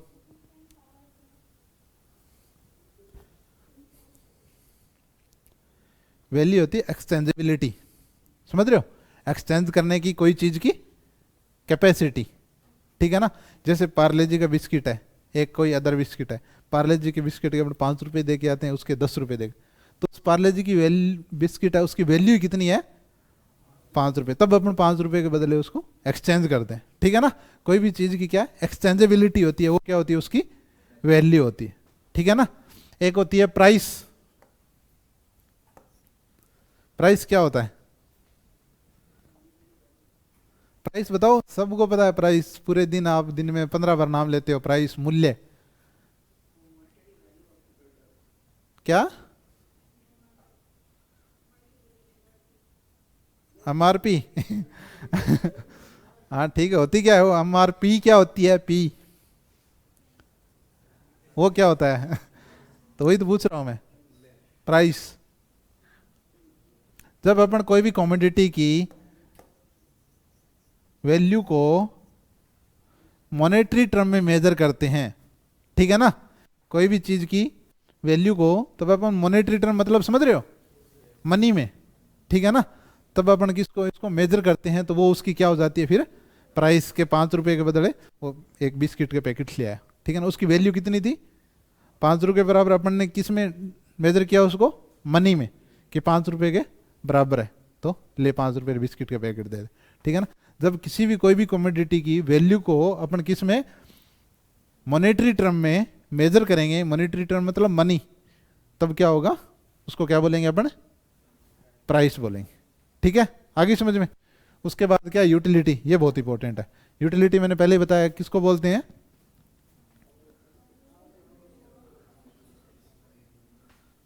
कोई भी कमोडिटी को, ह्यूमन वांट्स को सेटिस्फाई करने की पावर, वो क्या होती है, उस कमोडिटी की यूटिलिटी होती है। ठीक है ना। उस वो क्या होती है, यूटिलिटी टाइम टू टाइम, ठीक है ना, purpose to purpose, place to place, क्या होती रहती है, हर कमोडिटी की चेंज होती रहती है। आगे समझ में? जैसे किन्नू प्रोडक्शन होता है पंजाब हरियाणा, ये गंगानगर हनुमानगढ़ 2 डिस्ट्रिक्ट है राजस्थान के। अपने लिए क्या है, किन्नू की इतनी उपयोगिता नहीं है, यूटिलिटी नहीं है, जितनी क्या है जहाँ प्रोडक्शन नहीं होता है, कि नहीं? समझ रहे हो? अब यूटिलिटी अपने लिए नहीं है, तो अपने उसकी प्राइस भी क्या करेंगे, बहुत ही कम देंगे। ठीक है ना। अपने लिए इतनी उपयोगिता नहीं है उसकी। अगर जहाँ उपयोगिता ज़्यादा होगी तो प्राइस क्या बढ़ा देंगे। तो इसमें 2 चीज़ होती है यूटिलिटी, एक होती है कार्डिनल यूटिलिटी, एक होती है ऑर्डिनल यूटिलिटी। ठीक है ना। एक होती है कार्डिनल, एक होती है ऑर्डिनल। कार्डिनल को क्या बोलते हैं, वो एक यूटिल्स मेजर दिया था, इतना इंपॉर्टेंट नहीं है आपके लिए, नॉर्मली बता रहा हूँ। ठीक है ना। इंपॉर्टेंट क्या है कि इसकी फॉर्म ऑफ यूटिलिटी, ठीक है ना, kind of utility, kinds of utility, ये इंपॉर्टेंट है। ठीक है ना। अपन किस तरह से यूटिलिटी क्रिएट करते हैं या उसकी यूटिलिटी बढ़ा सकते हैं कोई चीज़ की, उसके बेसिस पे 4 प्रकार की यूटिलिटी है। ठीक है ना। 4 टाइप्स ऑफ यूटिलिटी। पहली आती है फॉर्म यूटिलिटी, ठीक है ना, कौन सी, फॉर्म। दूसरी टाइम यूटिलिटी, चौथी प्लेस यूटिलिटी, और 5वीं पोजेशन, पोजेशन जो भी है, इंग्लिश की कोई कुछ नहीं है। ठीक है। तो ठीक है ना। तो कितनी प्रकार की होती है, 4 प्रकार की। फॉर्म यूटिलिटी से आप क्या समझते हो,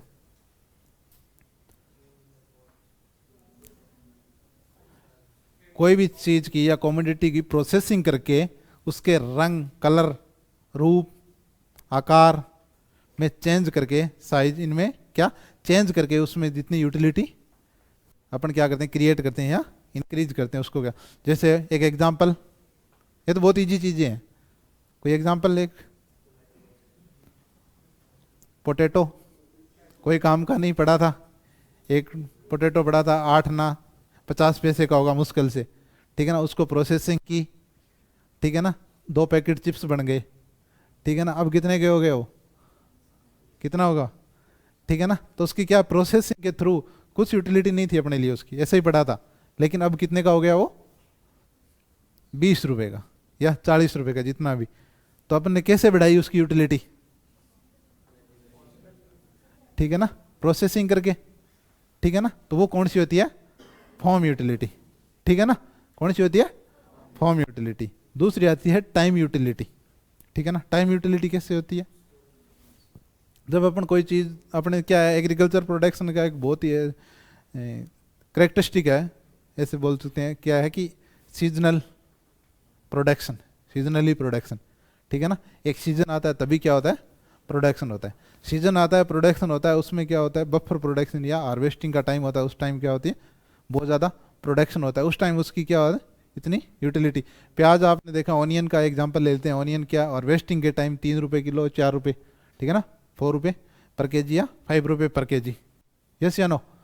उसके बाद जब क्या होता है, अब जो टाइम आया था पीछे का, जहाँ क्या सोविंग टाइम है उसका, लोगों ने क्या कर रखा था, स्टोरेज करके रख रखा था, और सोविंग टाइम में वो ऑनियन कितने का, 100 रुपये, 120 रुपये पर केजी, ठीक है ना। तो उन लोगों ने यूटिलिटी कैसे क्रिएट की उसकी, स्टोरेज करके, ठीक है ना। तो टाइम यूटिलिटी कैसे होती है, स्टोरेज करके, ठीक है। आई समझ में, यस या नो।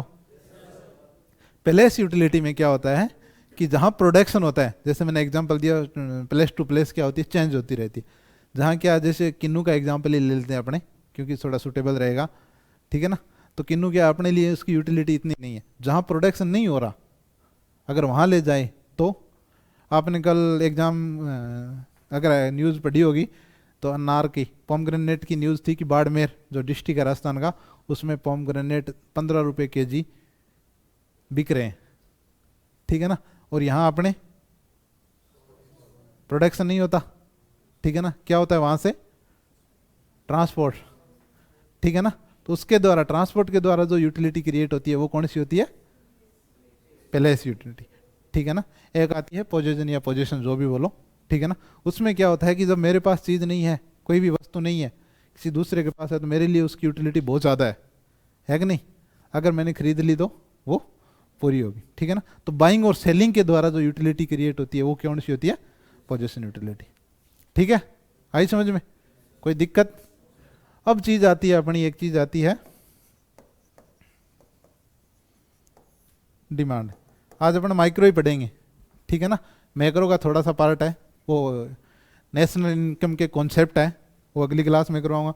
उसके बाद एक क्लास बहुत ही इंपॉर्टेंट क्लास है, वो किसकी है, फार्म मैनेजमेंट की, जिसमें आप अपने प्रिंसिपल पढ़ेंगे, तीनों प्रिंसिपल बहुत ही अच्छे से पढ़ाऊंगा मैं, ठीक है ना। आज डिमांड, सप्लाई, इंडिफरेंस करो, जितने भी है ये पूरी कर लेते हैं, ठीक है। तो डिमांड क्या होती है, डिमांड मैंने बताया था अभी आपको,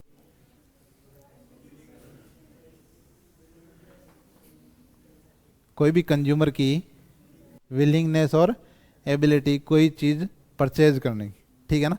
एक गिवन मार्केट, एक गिवन प्राइस, ठीक है ना, अदर थिंग रिमेन कांस्टेंट, वो चीज़ें, ठीक है ना। अपन को डेफिनेशन नहीं रटनी है, नए किताबी डेफिनेशन अपन को रटनी नहीं है, ठीक है ना। नॉर्मली समझ लो कि डिमांड क्या होती है, कोई भी चीज़ की विलिंगनेस, अपने मन में इच्छा हुई, डिजायर हुई, ठीक है ना, और अपने पास एबिलिटी है उसको परचेज करने की, तब अपने मार्केट में, एक मार्केट दिया हुआ है, उसमें जाके उसकी मांग करेंगे, ठीक है ना, उसको खरीदने की कोशिश करेंगे एक दिए हुए प्राइस पर, ठीक है ना। अदर थिंग रिमेन कांस्टेंट का मतलब क्या हुआ कि जो अन्य कारक है उस डिमांड को प्रभावित करने वाले, अदर फैक्टर, ठीक है ना, जो क्या करते हैं डिमांड को इफेक्ट करते हैं, वो क्या रहेंगे, कांस्टेंट रहेंगे, तब अपने क्या होगी, वो डिमांड होगी।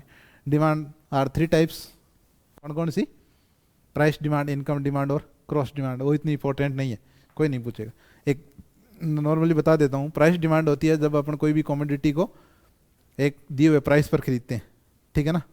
एक इनकम डिमांड क्या होती है, कंज्यूमर के इनकम लेवल को देख के अपन क्या करते हैं, डिमांड करते हैं। और क्रॉस डिमांड क्या होती है कि एक कमोडिटी की प्राइस को देख के अपन क्या करते हैं, वहाँ प्रभावित होते हैं या दूसरी कमोडिटी की डिमांड करते हैं, वो क्या होती है, क्रॉस डिमांड, ठीक है ना। नॉर्मल सी चीज़ें हैं ये चीज़। उसके बाद आती है उसको फैक्टर जो प्रभावित करते हैं, कौन कौन से हो सकते हैं डिमांड को, कौन कौन से हो सकते हैं? प्राइस तो है ही है, ठीक है ना। इनकम, अपनी प्रेफरेंस भी हो सकती है, अपनी हैबिट भी हो सकती है, सीजन भी हो सकता है, ठीक है ना। ये चीजें क्या करती है? डिमांड को प्रभावित करती है, ठीक है ना। अब इंपॉर्टेंट चीज है लॉ ऑफ,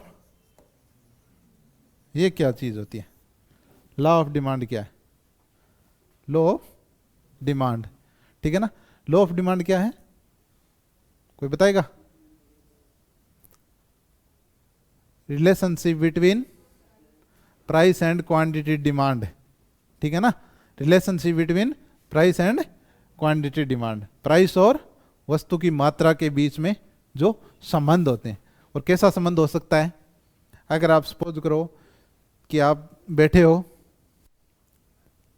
लिसन, बैठे हो और आपके पास एबिलिटी भी है कि 20 रुपये है जेब में, ठीक है ना, पॉकेट में, और आपकी इच्छा हो रही है कि कोई मैं चिप्स वगैरह खा के आऊँ, ठीक है ना। आप गए शॉप पे, आपको पता है कि पहले डिमांड करके आए थे आप जो भी है कि 20 रुपये में 2 पैकेट आ जाएंगे, ठीक है ना। अब दुकान पे जाके पूछा तो वहाँ क्या होगी? प्राइस उसकी बढ़ गई, तो आप क्या करोगे? 2 पैकेट खरीदोगे 20 में। अदर थिंग रिमेन कांस्टेंट, आपकी इनकम कांस्टेंट है, कोई चेंज नहीं हो रहा, तो आप अपनी डिमांड ज़्यादा करोगे या कम? ठीक है, कम क्यों करोगे? पहली चीज़ तो कंज्यूमर का बिहेवियर क्या होता है कि अपने जेब से पैसे जाते हैं और ज़्यादा जाते हैं तो अपन थोड़े पीछे हटते हैं, है कि नहीं। तो अब कोई चीज़ खरीदने जा रहे हैं, उसकी प्राइस क्या बता दी? ज़्यादा बता दी, तो अपन खरीदना थोड़ा सा क्वांटिटी कम कर देंगे उसकी, है कि नहीं। ये कंज्यूमर बिहेवियर है अपना, ठीक है ना। तो जैसे जैसे अगर कोई कमोडिटी की प्राइस बढ़ती है तो उसकी डिमांड क्या होती है? कम होती है, ठीक है ना, डिमांड कम होती है। अदर थिंग रिमेन कांस्टेंट, ठीक है ना। ऐसा हो कि 10 रुपये प्राइस बढ़ गई लेकिन अपनी इनकम 1000 रुपये बढ़ गई, तो डिमांड अपन कम करेंगे? ठीक है ना, तो नहीं करेंगे। तो इसलिए क्या है कि प्राइस जब क्या हो, प्राइस और डिमांड के बीच में कौन सा रिलेशन है? नेगेटिव है पॉजिटिव? अब देखो कोरिलेशन, कोरिलेशन क्या होता है? कोरिलेशन क्या होता है?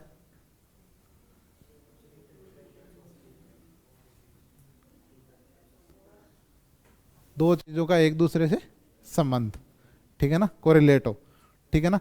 एक को प्रभावित होने से दूसरी प्रभावित होती है, ठीक है ना, वो क्या होता है? कोरिलेशन। वेरिएबल्स, 2 प्रकार के वेरिएबल्स होते हैं, डिपेंडेंट और इंडिपेंडेंट। डिपेंडेंट कौन से होते हैं?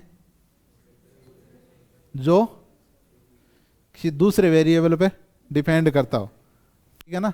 और इंडिपेंडेंट कौन से होते हैं? जो स्वतंत्र हो, किसी का कोई बिगाड़ नहीं सकता, जैसे आप हो, ठीक है ना।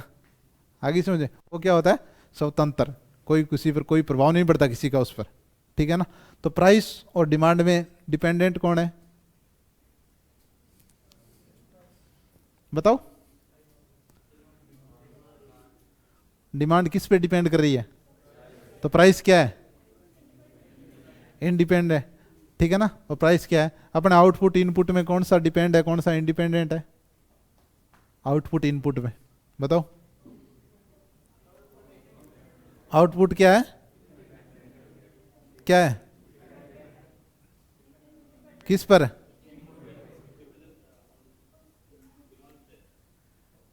इनपुट पर। क्योंकि अगर इनपुट अपन ने इरिगेशन ज़्यादा दी है, फर्टिलाइजर ज़्यादा दिए हैं, ठीक है ना, तो अपना क्या होगा? प्रोडक्शन बढ़ेगा, है कि नहीं।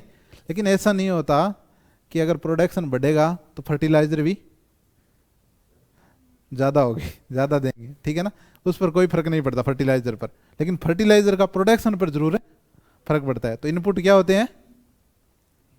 इंडिपेंडेंट। और आउटपुट क्या होता है? क्योंकि इनपुट क्या करते हैं? आउटपुट को इफेक्ट करते हैं, ठीक है ना। ऐसे ही प्राइस इफेक्ट करती है, डिमांड इफेक्ट करती है। क्या कौन इफेक्ट डालता है एक दूसरे पर?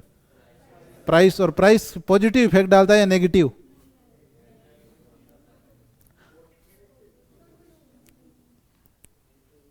बाप बेटा है 2 घर में, ठीक है ना। बाप बोल रहा है कि ऐसे चल, बेटा बोल रहा है नहीं मैं तो ऐसे चलूंगा, ठीक है ना। बाप बोल रहा आगे बढ़, बेटा कह नहीं मैं आगे नहीं बढ़ा, पीछे, ठीक है ना, तो इफेक्ट घर पे कैसा बढ़ेगा? तो ऐसा इसमें हो रहा है, ठीक है ना। प्राइस क्या हो रही है? बढ़ रही है, तो डिमांड क्या हो रही है? घट रही है, ठीक है ना। और प्राइस क्या हो रही है?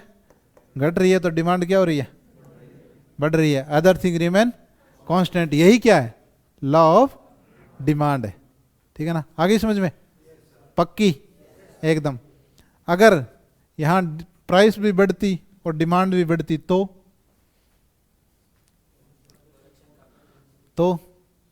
हो सकता है क्या ऐसा? हो सकता है क्या? वो इंपॉर्टेंट नहीं अपने लिए, लेकिन जो भी अपवाद होते हैं, ठीक है ना, उस टाइम होता है। जैसे अब क्या, सर्दी का सीजन है, ठीक है ना, अब ऊनी वस्त्र है जितने भी क्लोथ, उनकी प्राइस क्या हो रही है? बढ़ रही है, फिर भी लोग क्या करें? ठीक है ना, क्यों? वो क्या है? एक अपवाद है, ठीक है ना, इन्फीरियर गुड्स होती है, ठीक है ना, वो क्या होती है, उसमें जस्ट उल्टा होता है। ये नॉर्मल गुड्स के केस में होता है, ठीक है ना, और इन्फीरियर या गिफन गुड्स के केस में ये जस्ट ऑपोजिट होता है कि डिमांड, प्राइस अगर बढ़ेगी तो डिमांड भी उसकी बढ़ेगी, ठीक है ना, ऐसा। या कोई महंगी वस्तुएं होती है, प्रेस्टिजियस गुड्स होती है ना, उस केस में ऐसा होता है, जो इसका उल्टा होता है। तो लॉ ऑफ डिमांड क्या होता है? Simply relationship between price and quantity demand. और कैसा रिलेशन होता है दोनों के बीच में? नेगेटिव। बहुत इंपॉर्टेंट क्वेश्चन है, सीधा डायरेक्ट क्वेश्चन पूछेगा आप, ठीक है ना। कैसा रिलेशन है? नेगेटिव रिलेशन है। कैसे नेगेटिव रिलेशन है? कैसे बोल सकते हैं अपन? एक्स और वाई, ये कौन सा एक्सेस है, कोई बता सकता है? वर्टिकल या हॉरिजॉन्टल? और ये हॉरिजॉन्टल। यहाँ क्या होता है? ओरिजिन, ठीक है ना। ये क्या है? यहाँ क्वांटिटी डिमांड, और यहाँ क्या है? प्राइस, ठीक है ना। आगे समझ में? एक ये लाइन में खींच देता हूँ यहाँ, ये क्या बोला है? क्या चीज़ है ये? एक सिंपल सी लाइन खींच दी मैंने, ये क्या है? ये है डिमांड करो, ठीक है ना। ये क्या है? डिमांड करो, ठीक है ना। डिमांड करो क्या होता है? जो ग्राफिकल क्या होता है? रिलेशनशिप बताता है किस किस के बीच में? प्राइस और डिमांड। यस या नो? ठीक है ना। जैसे देखो यहाँ पर मान लेते हैं ये प्राइस है कोई भी प्रोडक्ट की, ठीक है ना। ये यहाँ क्या है? क्वांटिटी है, ठीक है। देख लिया, सबको पता चलेगा डिमांड करो कैसा होता है, ठीक है ना। कैसा होता है डिमांड करो? मैंने बताया ही नहीं है सर, आपने बताया नहीं तो कैसे बताएं? डिमांड करो हमेशा अगर रिलेशनशिप दोनों के बीच में क्या नेगेटिव है तो डिमांड करो भी क्या होगा? नेगेटिव होगा, ठीक है ना। Negative means downward, left to right, है कि नहीं। देखो पहले प्राइस थी कोई भी कॉमोडिटी की 5 रुपए, तब कितनी अपन क्या कर रहे थे? डिमांड कर रहे थे 10 यूनिट, ठीक है। इधर देखो सामने, फिर उसकी डिमांड प्राइस घट के कितनी हो गई? तो अपन क्या करने लगे? ये मान लो 30, यहाँ मान लो डिमांड कितने यूनिट करने लगे? 30 यूनिट, ठीक है। तो ये क्या प्राइस घटी है तो डिमांड क्या हुई है? यस या नो? ठीक है। अब मान लीजिए कि प्राइस होगी 1 रुपये, तो फिर क्या हुई है? डिमांड बढ़ी है, ठीक है ना। तो ये क्या है? ग्राफिकल रिप्रेजेंटेशन आपको बता दिया। तो कि डिमांड करो कैसा होता है? नेगेटिव स्लोप्ड होता है हमेशा, ठीक है ना। नेगेटिव स्लोप होता है डिमांड करो का, क्योंकि रिलेशन दोनों के बीच में क्या है? नेगेटिव है, ठीक है ना। आई समझ में? अब इसको प्रभावित करने वाले प्राइस के अलावा भी बहुत सारे कारक हो सकते हैं, ठीक है ना, डिमांड को बढ़ाने और घटाने वाले, ठीक है ना। तो एक चीज आती है चेंज इन डिमांड। क्या आती है? Change in demand.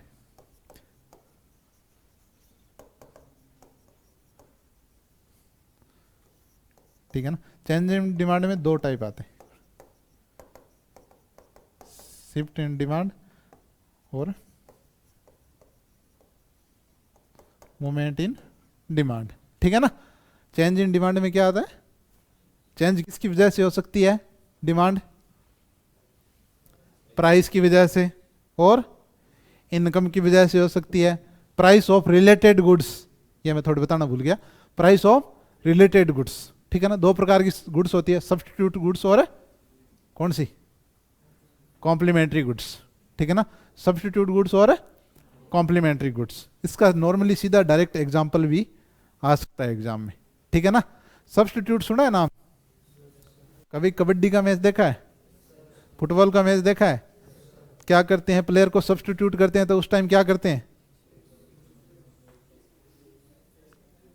एक प्लेयर को ग्राउंड में दूसरा बाहर, तो क्या करते हैं एक दूसरे के स्थान पर काम करते हैं। ऐसे सब्स्टिट्यूट गुड्स कौन सी होती है, जो एक दूसरे के स्थान पे काम करती है, ठीक है ना, एक दूसरे के स्थान पर। और कॉम्प्लीमेंट्री क्या होती है कि एक दूसरे के साथ, ठीक है ना, एक दूसरे के साथ।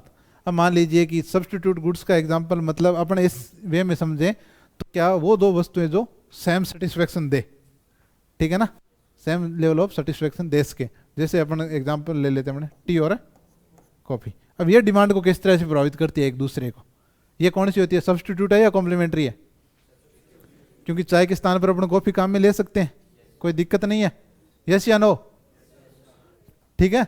और कॉम्प्लीमेंट्री ट्रैक्टर और ड्राइवर दोनों एक दूसरे के साथ या एक दूसरे के स्थान पे काम में ले सकते हो खेत में है, एक दूसरे के साथ, ठीक है। तब देखो मान लीजिए कि पहले चाय की प्राइस थी 100 रुपये, ठीक है ना, प्राइस और क्वांटिटी डिमांड, इसकी प्राइस और क्वांटिटी डिमांड। चाय की प्राइस थी 100 रुपये, ठीक है ना, तब उसकी कितनी यूनिट अपन सपोज करते हैं ये, अब बोलोगे सर नहीं 200 रुपये थी, 320 रुपये, अब तो ऐसे नहीं है, ठीक है। तब क्या है, इसकी डिमांड हो रही थी उस टाइम 10 यूनिट। आगे सेम टाइम कॉफ़ी की प्राइस थी 150 रुपये और उसकी डिमांड हो रही थी 5 यूनिट, ठीक है। आगे इसमें ये अपने सपोज कर लिया। अब एक टाइम मार्केट में ऐसा आया, चाय की प्राइस, टी की प्राइस क्या हो गई, इंक्रीज हो, कितनी होगी 160, ठीक है ना।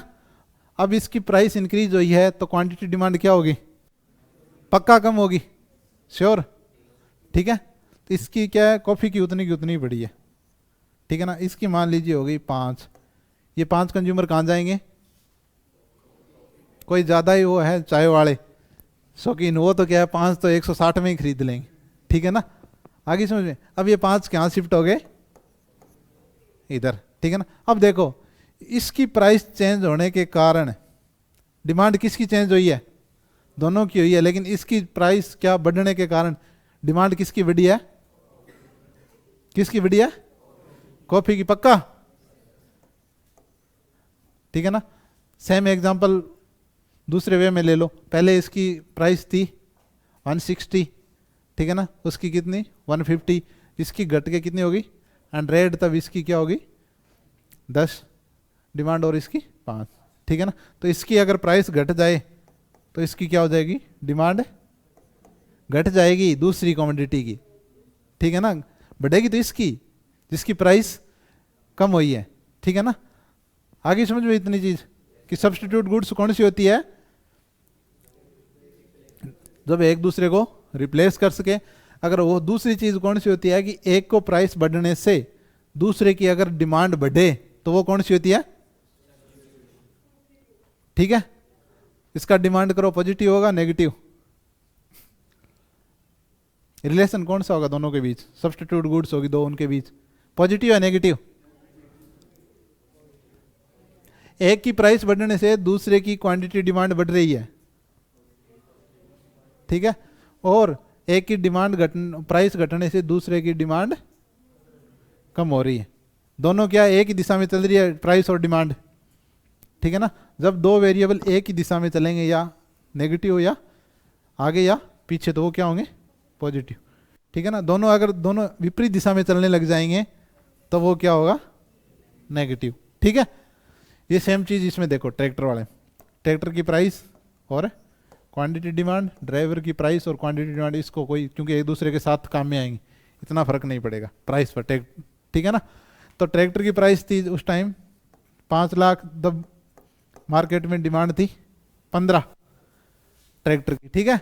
और 15 ट्रैक्टर पर ड्राइवर कितने चाहिए 10, या 15, ठीक है।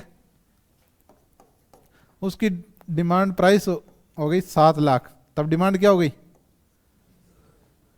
घटेगी पक्का, प्राइस बढ़ी तो, ठीक है ना। तब 10 ट्रैक्टर पर कितने ड्राइवर चाहिए, या 15।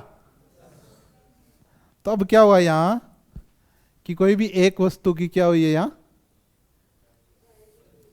प्राइस इंक्रीज हुई है, तो डिमांड क्या हुई है दूसरी वस्तु की घटी है। या आपने पेट्रोल डीजल भी ले सकते हो इसमें कि ट्रैक्टर कम हुए तो पेट्रोल डीजल की डिमांड क्या हुई, कम होगी, ठीक है ना, क्योंकि दोनों एक दूसरे के साथ ऐसे है नहीं, पेट्रोल अकेला ही चल पड़ेगा, है, ठीक है ना। तो ये कौन सी होती है, कॉम्प्लीमेंट्री गुड्स। तो कौन कौन सी चीजें प्रभावित कर सकती है डिमांड को, income, price, price of related goods, ठीक है ना, ये मेन चीजें हैं। सीजन हो सकता है, ये तो हो ही सकते हैं, जो अपनी कोई हैबिट है, ठीक है ना, अपनी हैबिट है तो कोई चीज महंगी देगा तो ही अपने रात को 10 बजे 12 बजे खरीद के ले आएंगे ठीक है ना, ठीक है, आई समझ में। तो वो चीज एक एक्सेप्शन है, मतलब अपवाद है, ठीक है। तो अब देखो मैंने क्या करवाया था, ऊपर चला गया, तो 2 करवाया था, चेंज इन डिमांड में शिफ्ट इन डिमांड और मूवमेंट इन डिमांड, ठीक है ना। शिफ्ट इन डिमांड कब करेगा, शिफ्ट इन डिमांड कब बोलेंगे, जब डिमांड करो क्या होंगे अपने स्थान से दूर चला जाएगा या इस ओरिजिन के पास आ जाएगा, ठीक है ना। जैसे मान लीजिए एक एग्जांपल लेते हैं अपने, ये अपना डिमांड करो है, ठीक है ना, ये इसकी प्राइस है। अब प्राइस में इसमें कोई चेंज नहीं होगा, ठीक है ना, ये इसकी इतनी डिमांड कर रहे हैं अपन, प्राइस में इसमें कोई चेंज नहीं होगा। लेकिन जो अदर फैक्टर है, कंज्यूमर की इनकम बढ़ गई मान लीजिए, तो कंज्यूमर की इनकम बढ़ गई, प्राइस फिक्स है, ठीक है, तो वो क्या करेगा, डिमांड ज्यादा करेगा या कम, ठीक है ना। तो relationship between income and quantity demand कैसा होगा, पॉजिटिव या नेगेटिव, क्यों इनकम बढ़ेगी तो अपनी डिमांड बढ़ेगी, ठीक है ना, तो क्या होगा, पॉजिटिव रिलेशन होगा। तब उसकी इनकम बढ़ गई तो अब वो क्या करेगा, डिमांड बढ़ाएगा, और प्राइस क्या है, सेम है, तो डिमांड करो कहां बनेगा अब, ये, ठीक है ना। तो डिमांड करो, अब ये डिमांड किसकी वजह से चेंज हुई है, अदर फैक्टर, किसके अलावा, प्राइस के अलावा जितने अदर फैक्टर थे, हो सकता है यहाँ प्राइस ऑफ रिलेटेड गुड्स भी हो, किसी की हैबिट भी हो, ठीक है ना। तो ये डिमांड क्या हुई है, बढ़ी है या घटी है, बढ़ी है, प्राइस क्या है अपना फिक्स है। तो प्राइस के अलावा जितने भी फैक्टर्स हैं उनसे जो अपनी क्या होती है डिमांड चेंज होती है, उनको क्या बोलते हैं अपन, increase in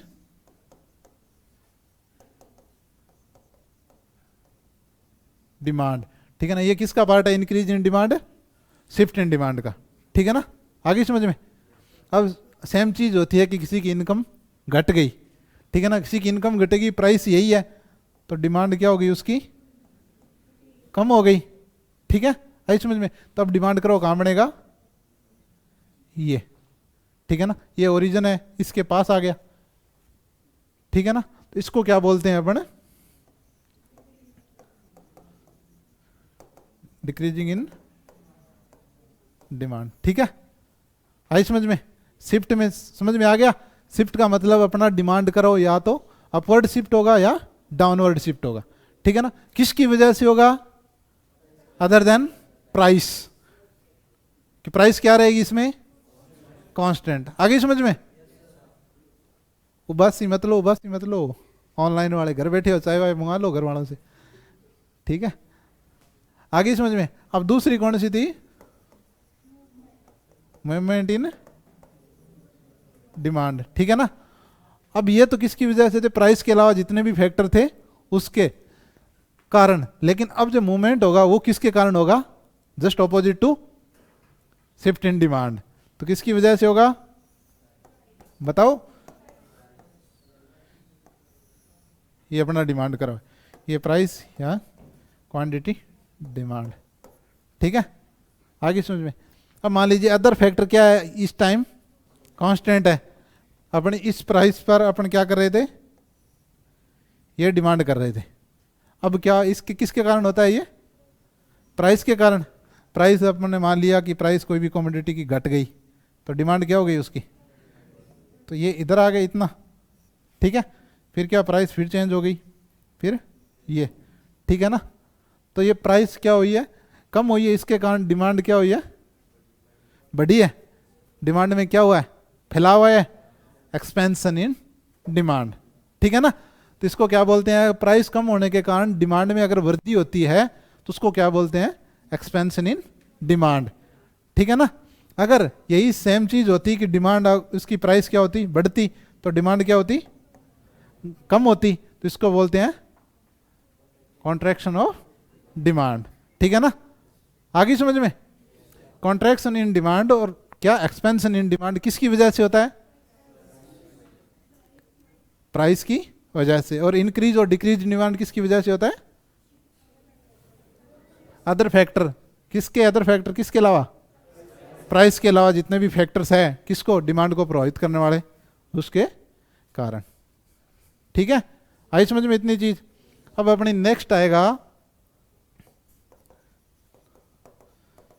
elasticity of demand, बहुत इंपॉर्टेंट है, ठीक है।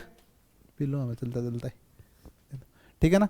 अब अपन को एक चीज बताई थी, किसने बताई थी, लॉ ऑफ डिमांड ने ये बताया था कि रिलेशनशिप है प्राइस और क्वांटिटी डिमांड के बीच, वो क्या है, नेगेटिव है। एक अपन को क्या दिया था, एक डायरेक्शन दे दिया था उसने, है कि नहीं। लेकिन ये बताया था क्या, कितनी चेंज होगी अगर प्राइस, तो कितनी डिमांड चेंज होगी, कुछ एक्सटेंड, कुछ मात्रा बताई नहीं। तो वो कौन बताएगा, इलास्टिसिटी ऑफ डिमांड, ठीक है ना। तो वो लॉ ऑफ डिमांड एक क्या था, एब्सोल्यूट मेजर था, ठीक है ना। अपने को एक डायरेक्शन दिया था उसने कि दोनों के बीच में नेगेटिव रिलेशनशिप होता है, लेकिन कितना होता है ये कौन बताएगा, इलास्टिसिटी ऑफ डिमांड। अगर यहां इलास्टिसिटी ऑफ डिमांड समझ में आ गई तो आपके इलास्टिसिटी ऑफ डिमांड समझ में तो आ जाएगी, इलास्टिसिटी ऑफ सप्लाई समझ में आ जाएगी, इलास्टिसिटी ऑफ प्रोडक्शन समझ में आ जाएगी। तीनों चीजें इसी पे बेस है, ठीक है। तैयार हो, ठीक है। तब उसके पहले होती है डिग्री, ठीक है ना। इलास्टिसिटी होती है, वो क्या होती है, हिंदी में क्या बोलते हैं, लोच। लोच का मतलब प्राइस चेंज होने से 1% चेंज होने से, ठीक है ना, डिमांड में कितना परसेंट चेंज होगा, ठीक है ना। आगे समझ में। अगर अपन सीधे नॉर्मल अपन क्या लेते हैं कि ले लेते हैं कि प्राइस में 10 का चेंज हुआ तो डिमांड में 50 का चेंज हुआ, ठीक है ना। हो सकता है उन दोनों की संख्या में अंतर बहुत ज्यादा हो, ठीक है ना, इसलिए उसको अपन क्या लेते हैं, परसेंटेज में ले लेते हैं, ठीक है ना। तो इलास्टिसिटी ऑफ डिमांड क्या होती है, the ratio of percentage change into price to percentage change in quantity demand, ठीक है ना। या ऐसे बोल सकते हैं कि प्राइस में परसेंटेज चेंज होने के कारण जो डिमांड में क्या होता है, परसेंटेज चेंज होता है, उसको क्या बोलते हैं, इलास्टिसिटी ऑफ डिमांड, ठीक है। आई समझ में। तो इसकी डिग्री होती है, पहले तो इसकी रेंज कहाँ से कहाँ तक होती है, ठीक है ना। 0 से इन्फिनाइट, ठीक है ना। 0 से इसका मिड पॉइंट होता है 1। आगे समझ में। रेंज कहां से कहां तक होती है इलास्टिसिटी की, पक्का। और इसकी कोई यूनिट नहीं होती है, यह ध्यान रखना, इसकी कोई यूनिट नहीं होती, यूनिटलेस होती है। ये क्वेश्चन आया हुआ है मेरे दिमाग में आ रहा है, कहीं ना कहीं ये क्वेश्चन आया था, ठीक है ना। उसकी यूनिट नहीं होती, ठीक है ना। अब 0 से 1, 1 से अनंत या इन्फिनाइट, ठीक है ना। इनके 5 अलग अलग टर्म होगी, इनको क्या बोलते हैं अपन, ठीक है। ये कर दूं क्या इरेज यार, ठीक है ना। इलास्टिसिटी ऑफ डिमांड 0 का मतलब क्या होता है कि प्राइस में बहुत ज़्यादा चेंज होने के कारण, ठीक है ना, प्राइस में बहुत ज़्यादा चेंज होने के कारण भी क्वांटिटी डिमांड पर कोई फर्क नहीं पड़ेगा। लोग जितनी डिमांड करें उतनी ही करेंगे। आई समझ में। प्राइस में अपन कितनी भी चेंज कर दो लेकिन डिमांड में 0 चेंज, समझ रहे हैं। 0 का मतलब क्या होता है, डिमांड हिलेगी नहीं, 0 चेंज डिमांड में। आप प्राइस के साथ कुछ भी करते रहो, बढ़ाओ या घटाओ, ठीक है ना, लेकिन डिमांड में कोई चेंज नहीं आएगा। ऐसा होता है क्या, ठीक है ना। ऐसा प्रैक्टिकली नहीं होता, ठीक है ना। प्रैक्टिकली नियर बाई इसके हो सकता है 0, समझ रहे हो, नियर बाई 0 हो सकता है लेकिन 0 नहीं होता, लेकिन कुछ न कुछ तो कंज्यूमर के बिहेवियर पर इफेक्ट पड़ेगा ही पड़ेगा प्राइस का, ये तो श्योर है, ठीक है ना। इसको बोलते हैं अपने इन इलास्टिक, ठीक है ना, या बोल सकते हैं perfect in elastic, perfect in elastic कि मतलब डिमांड हिलेगी भी नहीं, जीरो चेंज। आ गया समझ में, ठीक है ना। तो ये इलास्टिसिटी किसके कारण होती है? प्राइस के कारण। किस में होती है? डिमांड में, ठीक है ना। अगर प्राइस में कितना भी चेंज कर लो तो डिमांड में अगर कोई चेंज ही नहीं होगा तो इलास्टिसिटी क्या होगी? जीरो, ठीक है ना। ऐसे ही आपको होती है कि मैं कितना भी पढ़ा लूँ तो अभी आप सो रहे होते हो, कोई फर्क नहीं पड़ता, ठीक है ना। तो यहाँ आके इलास्टिसिटी क्या हो जाती है आप लोगों की ठीक है ना। उबासी आ रही है, प्रयत्न करें जल्दी से छोड़ दिया जाए, है कि नहीं। आपको मिल रहा है, आप जितना अच्छा मिल रहा है इतना आप ग्रहण करो, कि आप कोशिश करो शरीर को, बॉडी को मेंटेन करने की, कि और पढ़ना ही है आज अपन को, ठीक है ना।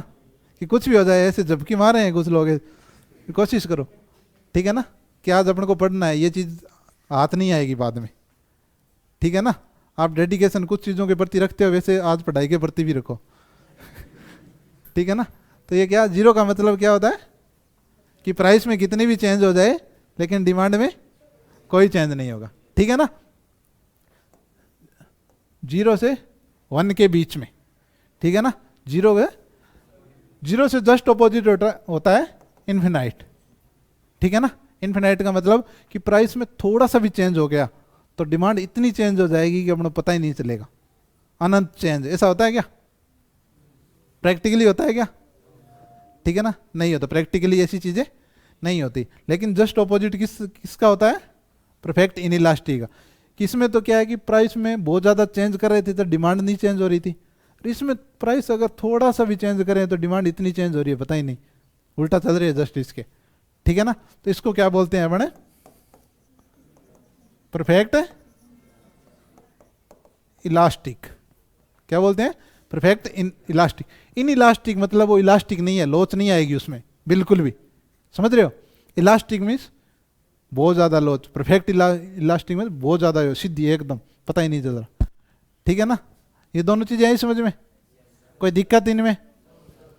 1 का मतलब क्या होता है कि अगर 1% अपन क्या कर रहे हैं, प्राइस को चेंज कर रहे हैं, तो क्वांटिटी डिमांड में कितना चेंज हो रहा है? 1% ही चेंज, एग्जैक्ट बराबर दोनों में, समझ रहे हो। तब क्या बोलेंगे उसको? इलास्टिसिटी कितनी होगी उस टाइम? 1, ठीक है ना। इसको क्या बोलते हैं अपन? यूनिट इलास्टिक, ठीक है। आई समझ में? कोई दिक्कत? कोई दिक्कत नहीं है, छोड़ो यार बाद में डिस्टर्ब होंगे, ठीक है ना। अब चीज बच गई 2, 0 से 1, ठीक है ना, 0 से 1 और 1 से इन्फिनाइट। ये अपने प्रैक्टिकली रूप से डेली लाइफ में होता है, ठीक है ना। आगे समझ में?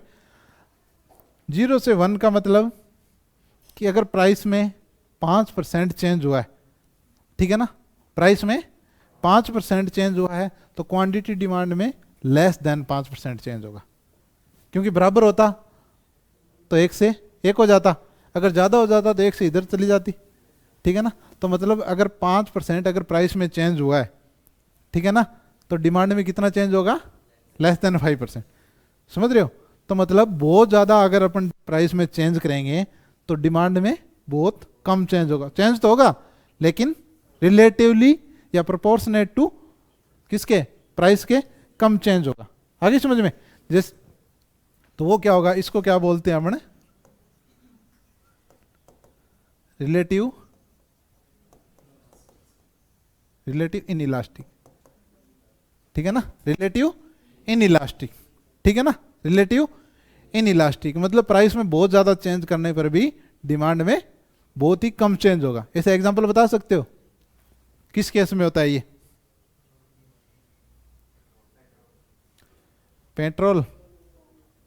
पेट्रोल में तो लोग इलेक्ट्रिक स्कूटी ले आए थे बहुत ज़्यादा। जो भी एक तो एग्रीकल्चर प्रोडक्ट्स होते हैं ना, उस केस में होता है, ठीक है ना। इसको रिलेटिव इन इलास्टिक को अपन लेस इलास्टिक भी बोल सकते हैं, ठीक है ना, बहुत रिलेटिव तो बहुत कम मिलेगा, लेस इलास्टिक ही मिलेगा आपको, ठीक है ना। लेस इलास्टिक का मतलब भी क्या होगा, रिलेटिव इन इलास्टिक, ठीक है ना। तो एक तो जो भी एग्रीकल्चर प्रोडक्ट्स है उनकी इलास्टिसिटी ऑफ डिमांड क्या होती है, ये क्वेश्चन बहुत बार देखा है मैंने, ठीक है ना। तो क्या होती है, less elastic relative in elastic, या लेस देन 1, मोर देन 0, ठीक है ना। तीनों चीज याद रह जाएगी। दूसरी चीज 1 तो आ ही गया, अब एक से ज्यादा और अनंत से कम, more than 1 less than infinite, ठीक है ना। इसका मतलब क्या हुआ कि अपन अगर डिमांड में प्राइस में 5% 5% का चेंज करेंगे या बढ़ाएंगे तो डिमांड में मोर देन 5% का चेंज होगा, ठीक है ना। Just opposite to relative inelastic. आई समझ में, कोई दिक्कत? तो इसको क्या बोलते हैं अपने, रिलेटिव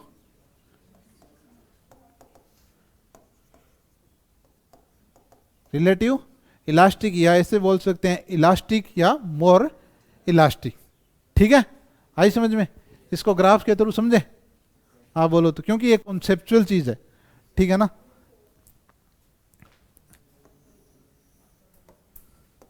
ये क्या थी प्राइस, ये क्या अपना क्वांटिटी डिमांड, ये क्या 0, ठीक है ना, ओरिजिन, ठीक है। अब देखो प्राइस यहाँ, डिमांड यहाँ है और प्राइस ये है, ठीक है। आगे समझ में, अब प्राइस ये कर दी तो डिमांड क्या है, यही है, ठीक है। प्राइस ये कर दी तो ही डिमांड यही है, ठीक है ना। प्राइस और बढ़ा दी तो ही डिमांड है यही। मतलब अपन क्या कर रहे हैं, प्राइस में बहुत ज़्यादा चेंज कर रहे हैं तो भी डिमांड पर कोई फर्क नहीं पड़ रहा, ठीक है ना। तो ये जो लाइन है ये क्या है, डिमांड करो, क्या बता रही है, ये क्वांटिटी डिमांड, यहाँ 10 मान लीजिए, क्वांटिटी डिमांड और प्राइस के बीच में रिलेशन बता रही है, ठीक है ना। तो ये क्या है, डिमांड करो, ठीक है ना। तो ये बताओ आप परफेक्ट इन इलास्टिक में, ठीक है ना, परफेक्ट इन इलास्टिक डिमांड में डिमांड करो का शेप क्या होता है, ओरिजेंटल, वर्टिकल, फ्लैटर, स्टेप, कौन सा होता है, आगे समझ में। अब अपन को याद ये रखनी है कि परफेक्ट इन इलास्टिक में इलास्टिसिटी का मान क्या होता है, बताओ, 0, ठीक है ना। होती क्या है कि प्राइस में बहुत ज़्यादा चेंज करने पर भी, ठीक है ना, डिमांड में कोई चेंज नहीं होगा, ठीक है। परफेक्ट इन इलास्टिक में डिमांड करो कैसा होता है, कैसा होता है, आगे समझ में, कोई दिक्कत? आपको किसी ने पूछ लिया कि यार अपन घर पे इतनी ज़्यादा प्राइस चेंज हो रही है तो ये तुम डेली का डेली एक ही एक बोतल ला रहा है ठीक है ना। तो इलास्टिसिटी क्या होगी, है क्या होगी, कितनी होगी, 0 होगी। तो पूछ लिया, आगे पूछ लिया कि बता फिर डिमांड करो कैसा होगा, क्या होगा, वर्टिकल, ठीक है। ऐसा काम करोगे तो ये डिमांड करो याद आ जाएगा आपको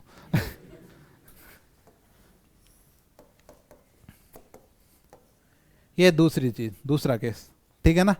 उसमें क्या है, ये प्राइस, ये क्वांटिटी डिमांड, ठीक है ना। ये क्या है, डिमांड करो, ठीक है। अब देखो इसकी क्या है, यहाँ प्राइस ये है, ये डिमांड कर रहा है, ठीक है। आई समझ में। अब प्राइस में इतनी ज़्यादा चेंज हो गई, इतनी ज़्यादा प्राइस क्या हो गई, कम हो गई, लेकिन डिमांड में कितना चेंज आया है, देखो इधर, प्राइस के कंपेयर में कम आया है ज़्यादा, प्राइस तो इतनी चेंज हुई है और डिमांड में कितना चेंज हुआ है, बस इतना सा, है कि नहीं। तो ये कौन सा होगा बताओ, लेस इलास्टिक या रिलेटिव इन इलास्टिक, पक्का।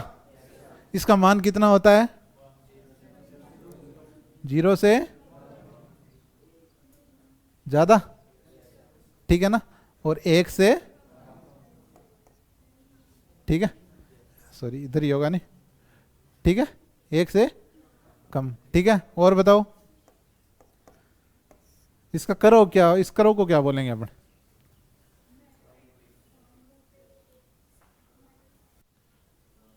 फ्लैट और ओरिजेंटल तो पता है आपको, ठीक है ना, लेकिन इसको क्या बोल देंगे? एक होता है फ्लैट। फ्लैट जानते हो क्या होता है? फ्लैट, फ्लैट बिल्कुल ऐसे क्या ना, फ्लैट छक्का मारा है, ठीक है ना, मतलब जमीन के चिपकते से गई है, ठीक है ना ऐसे। और ये क्या है? स्टीप है, ठीक है ना। डिमांड करो क्या है? ये स्टीप है, ठीक है ना। तो लेस इलास्टिसिटी का डिमांड करो क्या होगा? स्टीप होगा, ठीक है ना। कोई एग्जांपल है क्या लेस इलास्टिसिटी का? लेस इलास्टिका या रिलेटिव इन इलास्टिका? मैंने एग्रीकल्चर प्रोडक्ट का बताया, और बताओ राइस का क्या होता है? राइस की इलास्टिसिटी ऑफ डिमांड क्या होती है? वीट की क्या होती है? एक चीज बताओ मेरे को कि कभी वीट का रेट तो आपने 1600-1700 रुपये सुना होगा, ठीक है ना, 1600 या 1700 सुना था। तब अपन घर पे कितना कंजप्शन हो रहा था, कितनी डिमांड कर रहे थे अपन? मान लीजिए 3 क्विंटल, ठीक है ना। एक साल या एक महीने या अगले साल जितना भी है कि 2000 रुपये हो गई, तब अपन कितनी डिमांड करेंगे? कितनी? 2 क्विंटल 90 किलो कर दोगे ठीक है, आगे समझ में, ठीक है ना। तो आप डिमांड क्या, प्राइस में बहुत ज़्यादा चेंज हो रहा है, 1700 से 1600 से 2000 चले गए, ठीक है ना, लेकिन डिमांड आपने कितनी कम की है? नमक, साल्ट का एग्जाम्पल, कभी 2 रुपये था, 5 रुपये, 10 रुपये, 20 रुपये की पैकिंग, लेकिन घर पे कंजप्शन कितना हो रहा है? डिमांड कितनी कर रहे हैं अभी भी उसकी, जितनी पहले कर रहे थे, ठीक है ना। ऐसा नहीं है कि अब अगर 50 रुपये का नमक 50 रुपये हो गया तो आप फीकी सब्जी खा लोगे बिना नमक की, हो सकता है क्या ऐसा? ठीक है ना, डिमांड तो करेंगे। तो साल्ट की भी क्या होगी? लेस इलास्टिक, ठीक है ना। साल्ट की तो अपन परफेक्ट इन इलास्टिक भी बोलते हैं तो ही चलेगा, ठीक है ना। तो जितनी भी इसेंशियल कॉमोडिटी होगी, ठीक है ना, इसेंशियल गुड्स होगी, उनकी क्या होगी? इलास्टिसिटी ऑफ डिमांड क्या होगी? लेस इलास्टिक होगी। नेसेसरी कॉमोडिटी, इसेंशियल कहीं भी लिखा मिल जाए तो आप सीधी नजर कहाँ जानी चाहिए? लेस देन 1 पे, या लेस इन इलास्टिक पे, या रिलेटिव इन इलास्टिक पे। आई समझ में? कोई दिक्कत किसी को? अब आगे देखो, ये चीज प्राइस ये है, डिमांड ये, प्राइस में ये चेंज हुआ, डिमांड में ये चेंज हुआ, ठीक है। एक एग्जांपल किसका बता सकते हो आप?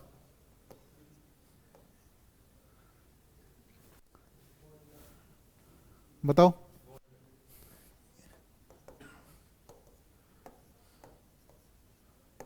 बताओ कि प्राइस इतना चेंज होने से डिमांड में ये चेंज हो गया,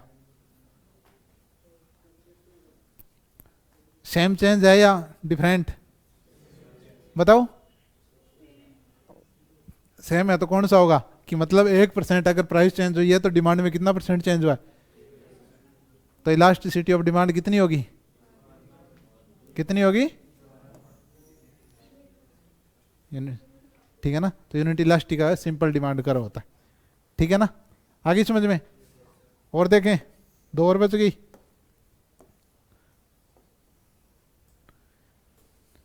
प्राइस ये, क्वांटिटी डिमांड ये 0, ठीक है ना। प्राइस ये थी, डिमांड ये कर रहे थे, प्राइस इतनी सी चेंज हुई है, डिमांड कितनी चेंज हो गई? ठीक है, प्राइस इतनी चेंज होने से डिमांड में क्या हो गया? बहुत ज़्यादा चेंज हो गया, ठीक है। आई समझ में? तो ये कौन सी हो गई? सर क्या करवा रहे हो ऐसे अपने मन मर्जी से? हैं? यस या नो करवा रहे हो? क्या होगी ये? कौन सा होगा? रिलेटिव, रिलेटिव इलास्टिक क्या होता है? प्राइस में थोड़ा सा चेंज होने के कारण डिमांड में प्रोपोर्शनेट बहुत ज़्यादा चेंज हो जाता है, ठीक है ना, डिमांड में, सॉरी। तो वो क्या होगी? Relative elastic, means more elastic. और मान क्या होगा?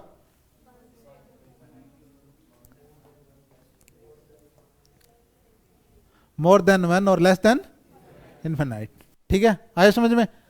तो ये तो सब कुछ आ गया, लेकिन डिमांड करो वाला ये क्या है? इसका डिमांड करो की शेप क्या है? बताओ, ये तो मान लिया स्टीप है, ये मान लिया अपन ने वर्टिकल है, तो ये क्या है? ये क्या है? फ्लैट है। देखो फ्लैट है कि नहीं? ठीक है ना? तो डिमांड करो क्या है ये? लास्ट और फाइनल। ठीक है ना? ये कौन सी होगी? शराब मड़ाओगे वही होगी। ठीक है ना? तो ये मान लीजिए किसी चीज़ की प्राइस है, ठीक है ना, उस पर इतनी डिमांड कर रहा है। ठीक है ना? आगे सुन, अगर ये थोड़ी सी मामूली सी प्राइस क्या कर दी इसने, चेंज कर दी, तो डिमांड इतनी चेंज होगी अपन को पता ही नहीं। ठीक है ना?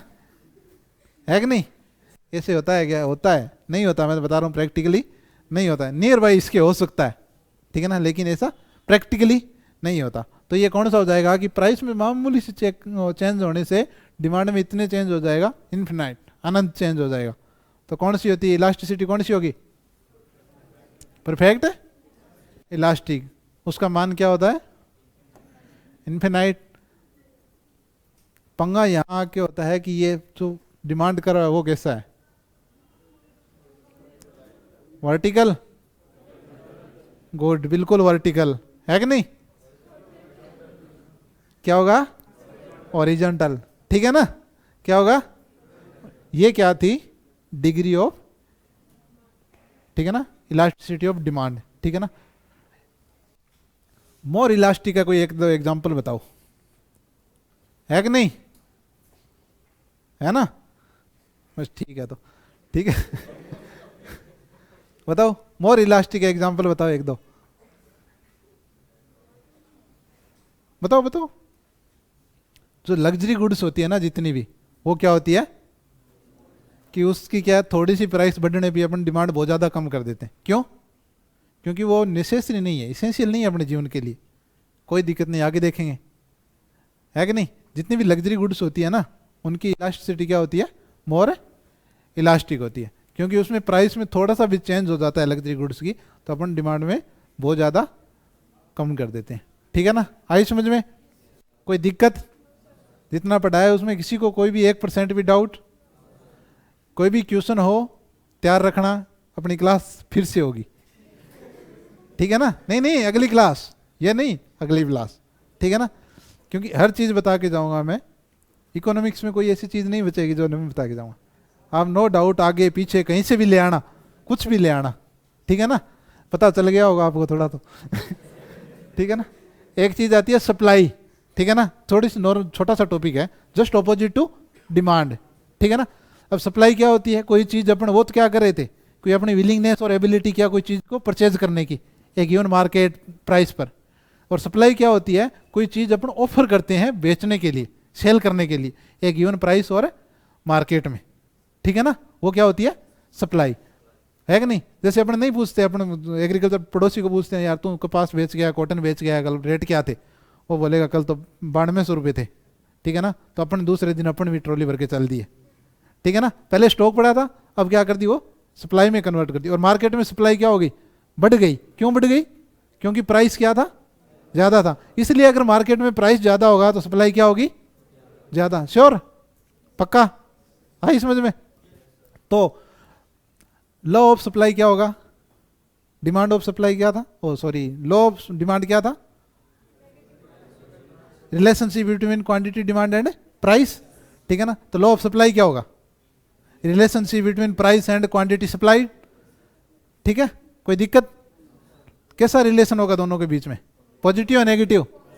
पक्का? श्योर? ठीक है ना? In case of normal goods, ठीक है ना, इन्फीरियर गुड्स में नेगेटिव। ठीक है ना? यही इलास्टिसिटी ऑफ सप्लाई होगी, जो अपन ने क्या पढ़ी है? इलास्टिसिटी ऑफ डिमांड पढ़ी है। तो सप्लाई करो क्या होगा? Quantity supply. बताओ, सप्लाई करो क्या होगा? डिमांड करो क्या था? डाउनवर्ड या अपवर्ड? Left to right. तो ये क्या होगा? अपवर्ड राइट टू, और लेफ्ट टू राइट। ठीक है? आ गया समझ में? तो ये क्या है? पॉजिटिव या नेगेटिव स्लोप है? पक्का? ठीक है ना? क्यों है? क्योंकि अगर मान लीजिए कि प्राइस ये है, इस पर ये अपन क्वांटिटी सप्लाई कर रहे हैं मार्केट में। ठीक है? अब जैसे भी क्या हो, प्राइस घट गई ये, तो अब सप्लाई क्या हो गई? पक्का, या ऐसे ही बोल रहा हूं मैं? लेकिन अदर थिंग रिमेन, मतलब सेटेरस पेरिबस, ठीक है ना, सेटेरस पेरिबस। आ गया समझ में? अब elasticity of supply same elasticity of demand के। क्यों? उसमें क्या था, प्राइस चेंज होने से डिमांड, क्वांटिटी डिमांड चेंज हो रही थी, ठीक है ना। इसमें क्या हो रहा है, प्राइस चेंज होने से क्वांटिटी सप्लाई में कितना चेंज हो रहा है, तो वो क्या होगी, वही मोर इलास्टिक लेस इलास्टिक ले। लेकिन ये इतना इंपॉर्टेंट नहीं है, only for elasticity of demand और इलास्टिसिटी ऑफ प्रोडक्शन, वो दोनों इंपॉर्टेंट है। तो प्रोडक्शन, इलास्टिसिटी ऑफ प्रोडक्शन में जब क्लासिकल प्रोडक्शन पढ़ाऊंगा तब मैं सारा वो ब्रीफली आपको बता दूंगा, पूरा डिस्क्राइब करूंगा उसको। ऐसा नहीं है कि कॉन्सेप्ट कहीं भी कुछ आपके न्यूमेरिकल में भी आ गया ना तो भी आप करके आओगे, ऐसा करा दूँ, ठीक है। अब कोई दिक्कत हो तो क्वेश्चन हो तो लिख के तैयार रखना अपनी अगली क्लास में, ठीक है ना। Thank you. अभी क्लास और होगी एंटोमोलॉजी की, जाना मत कहीं, आपको गैप